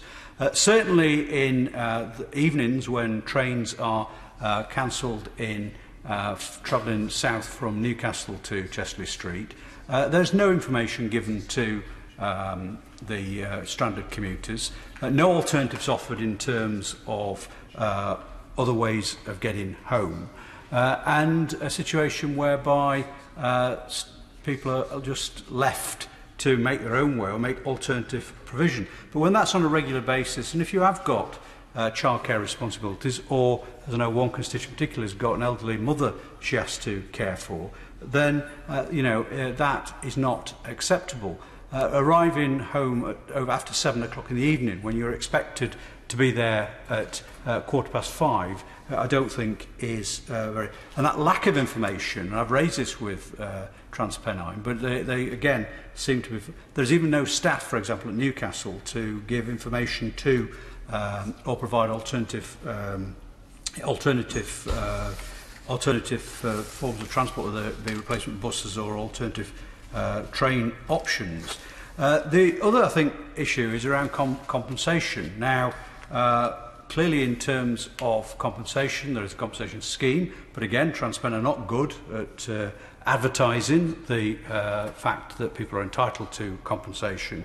And I think as a one-off goodwill gesture, TransPennine should offer all regular travellers a month's free travel, because people like to put up for this for far too long. And I'd be interested to know whether the Minister has any powers to intercede in making sure that TransPennine do pay a reasonable compensation to people. But I can come back to the point raised by my honourable friend from Gateshead.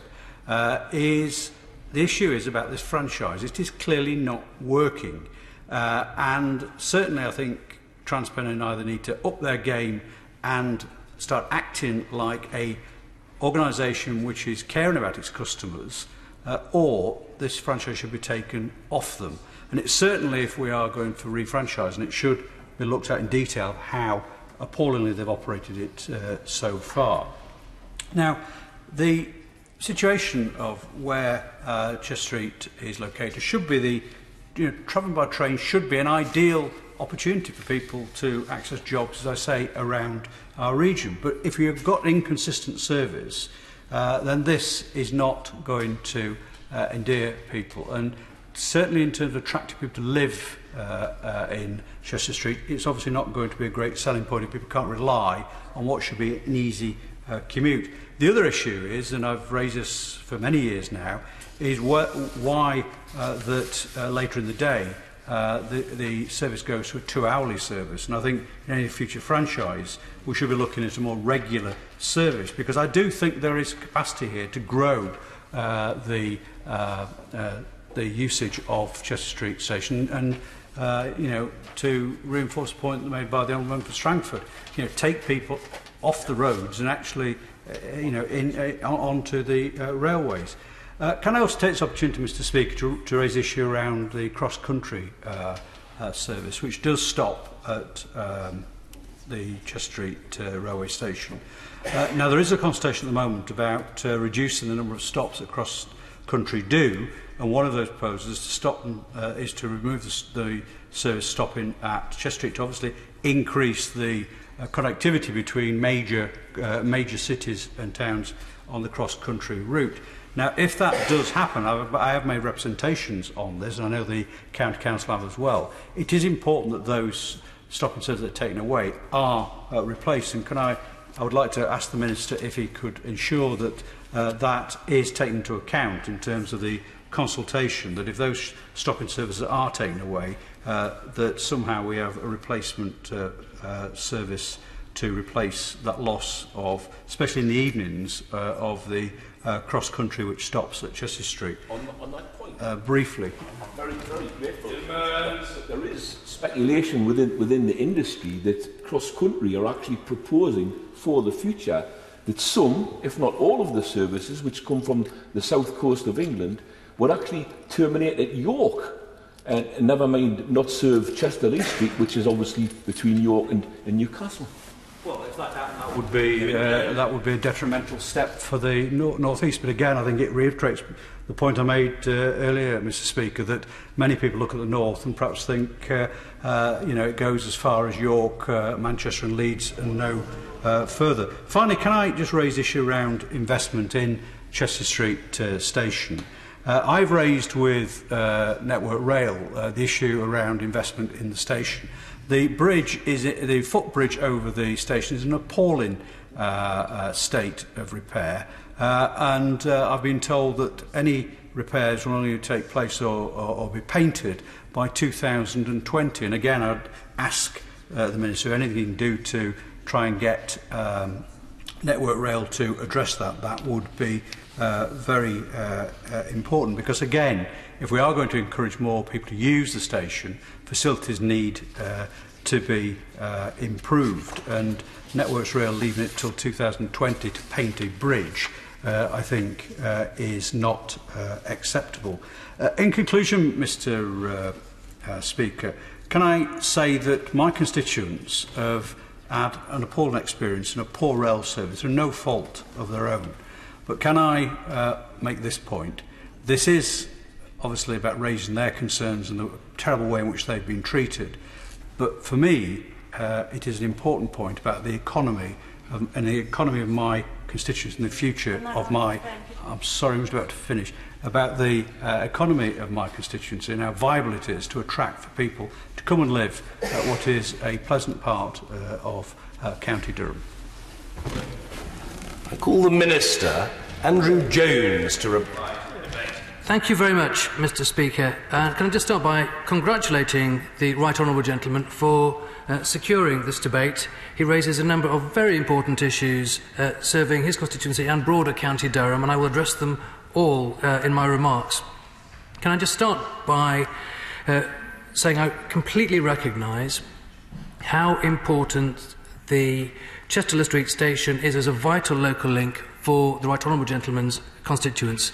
I know people rely upon that station and the services there, and indeed his point that the service is growing can be confirmed because we have seen passenger numbers increase by about 30,000 a year over the past 6 years. An average of just over 600 passengers per day use that station, and people using the station play a vital role in the local economy, including giving people access to employment, as you mentioned, in both Newcastle and in Durham. Now, almost all of its services are provided by Trans-Pennine Express, with a handful of additional peak services from Northern and Cross Country, and I recognise there are performance concerns raised by him and indeed the Honourable Gentleman for Gateshead. I will address those in my remarks. He rightly focused on the central issue of performance and how bad it became, particularly after the May timetable change. Let me stress that I entirely agree. The services that were offered to several parts of our country, including across franchises in the north of England, were unacceptable. But I must also stress that important lessons have been learned from that, and that some of these learnings have already been implemented by the industry and have led to a significant increase in performance.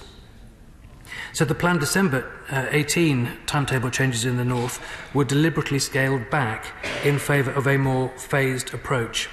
This was about mitigating risks to the extent that it was largely a rollover from the May timetable, with a focus instead on some performance fixes to improve reliability.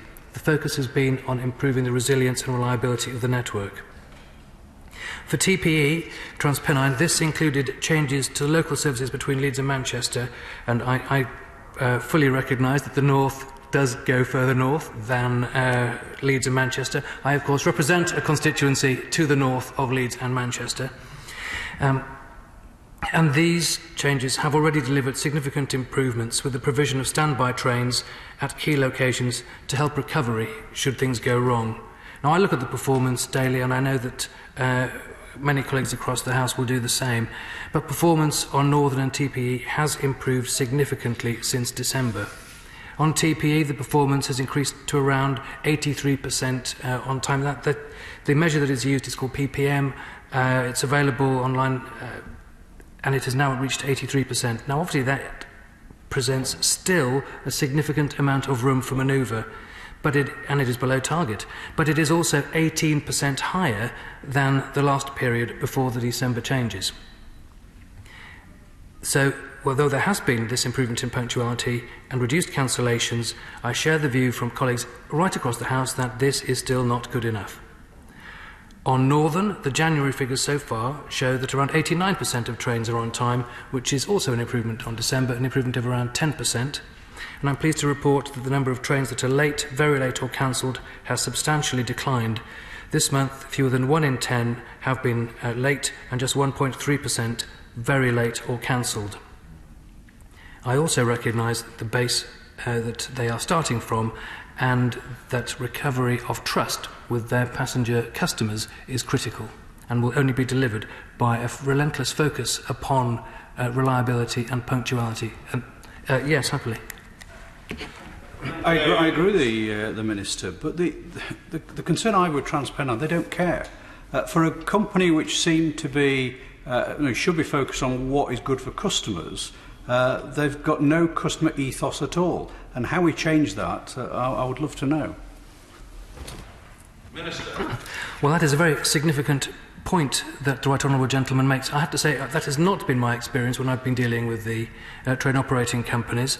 But it is absolutely clear that the communication, which he mentioned in his speech, has not been good enough. And I will come on to address that point in just a moment. I'd just like to finish off some remarks about the performance. Now, as part of a drive to improve the wider performance right across the north, the government commissioned Richard George, who's a very respected industry figure, to review the performance of the region's rail network. He will recommend operational improvements to increase reliability in the short and in the medium term. Richard will coordinate and lead efforts of Network Rail and the operators. His remit is to help industry reach the right conclusions so that passenger impact is central to every planning decision. The passenger must be at the centre of all of our decisions. He's already helped highlight problem areas and will provide his conclusions later this year. In addition, since the May timetabling issues, Network Rail has established a programme management office. This will also help to ensure that future timetable changes can be better planned and managed. There will be no repeat, no going back to the processes that led to the failure of May 2018 and that timetable change. Let me just comment about the communication. I have to say I thank the Right Honourable Gentleman for raising the issue of poor information about cancellations and delays. It is something I hear in other parts of our network too, and it is simply not good enough. There are customer information screens at Chesterley Street Station, and both TransPennine and Northern publish updated information on their websites and social media channels, and we continue to stress to these operators, and indeed the whole industry, of the absolute importance of giving passengers the information they need when things go wrong. This is something that I have raised with the train operating companies and will continue to do so. It has not been good enough. Obviously, I want to get to the place where we don't have to make these changes, make these comments. But until we reach that point, a focus upon communication is important. I will. In my experience, trains that serve Chesterley Street moving both north and south can suffer from cancellations because if a train is coming from the south to the north and is late, it is the habit of the operator to terminate that train at Darlington and therefore not allow it to travel on through to Durham, Chesterley Street, Newcastle and then make the return journey. Can we actually ask those franchises to stop that practice, please? Minister. Well, the point that the Honourable Gentleman makes is important, but there is a point which has to be considered in the operation of a timetable, which is how do they recover? If something goes wrong, how is that timetable recovered? Well, additional rolling stock, the Honourable Gentleman mentions, is exactly what is happening. I'm going to come on to rolling stock in just a moment. So I understand his point. I understand also where the train operating companies are coming from, but regularly disadvantaging the same customers is not acceptable. I want to get to the place where we're not in the position where we have to have these questions in the first place. But if things do go wrong, I'd also want to make sure that we have compensation schemes, and we have seen delay repay schemes. And after May, the government asked Northern and TPE to implement special compensation schemes that quickly and fairly reimburse those passengers most adversely affected, and that included regular service users from Chesterley Street. And to date, over £1 million has been paid in compensation for the summer disruption. In terms of rolling stock, well, passengers will see the benefit of the new huge investment in rail in the north of England when the new rolling stock enters service this year. As part of the investment in TransPennine, 3 new fleets of Nova trains will be introduced. They will start to be introduced from May of this year, and they'll be introduced through until the end of 2020. For Chester Street, longer brand new trains will be in service, whilst on Northern, the outdated and unpopular Pacers will be removed by that franchise by the end of this year. Passengers using the Northern services in County Durham will see refurbished trains offering increased capacity. Now, what does that actually mean? Well, in terms of the Nova trains, they are faster, they have more capacity, and we are moving from 3 to 5 carriage trains. So that means over 150 extra seats. In terms of the replacement of the Pacers, they're typically being replaced by, in some cases, by refurbished stock that's being cascaded down from Scotland. And these are Class 170 trains, and these are also longer than the trains they replaced. They're increasing in size from 18 metres to 23 metres per carriage, so again increasing the capacity. In fact, the vast majority of the 500 brand new carriages that we will see from Northern and Transpennine will be delivered in less than a year from now, and every other train that is not brand new will be refurbished to be as new. The cross-country consultation was a concern, and that cross-country consultation ended on the 30th of August, and we're conducting a thorough review of its findings. No decisions have been made about the cross-country timetable. The East Coast mainline timetable will be rewritten to all operators in 2020-21. This will be an opportunity to review the current train service at Chester Street alongside wider long-distance service changes. The only decision that's been taken so far is to cancel the franchise competition due to the rail review. And the current franchise ends in October of this year with the option to extend by 1 year. Now, we're looking at options for the franchise, and we are aware of severe overcrowding on that network. So we are looking to bring in additional trains as soon as the appropriate train carriages are available within the existing rolling stock market. But the importance of Chester Street and the North East to the cross-country franchise is noted, and I just ask colleagues here to, they asked me to note it. I have, and I give them my assurance that it will be considered. In terms of the services at Chester Street Station, well, it's managed by Northern. They are conducting improvements throughout the life of their franchise to ensure the station is well maintained. I understand, of course, how inconvenient it has been for passengers in the interim, but the waiting room and toilets are due to be refurbished very soon. As for the bridge, well, we're painting a structure here that spans the East Coast main line, so it's not quite so simple as a regular painting job. It's one that would need to be planned so it would minimise disruption. But the Right Honourable Gentleman's point has been heard, and I will ensure Network Rail are aware of his concerns. Our railways have to be fit for the future, and that requires investment, vision, innovation and ambitious thinking so that our rail network meets the needs of the people who rely upon it. That is the point of our rail review. The service that we have, the structures that we have had, have served us well, taking us from 700 million passenger journeys a year to 1.7 billion. But times are changing, we are seeing huge investment. We are on the cusp of experiencing the benefits of billions of pounds of investment. Our railways are undergoing much needed transformation that as a country we have never experienced before. This will improve rail services in the north of England for good, and it will see rail play its part in driving economic growth right across the north. Thank you. Order. The question is that this House do now adjourn. As many as are of that opinion say aye. Aye. If the contrary, no. I think the ayes have it. The ayes have it. Order. Order.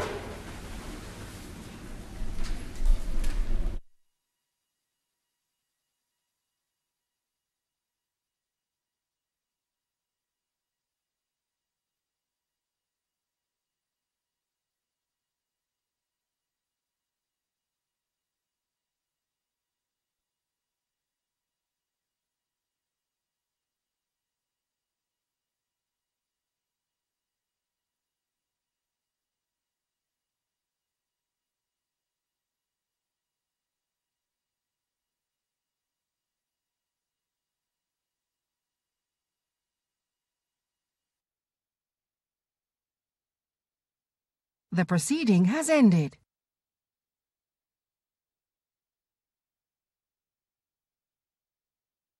The proceeding has ended.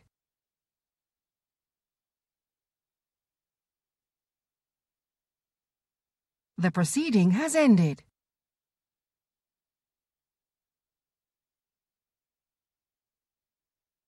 The proceeding has ended.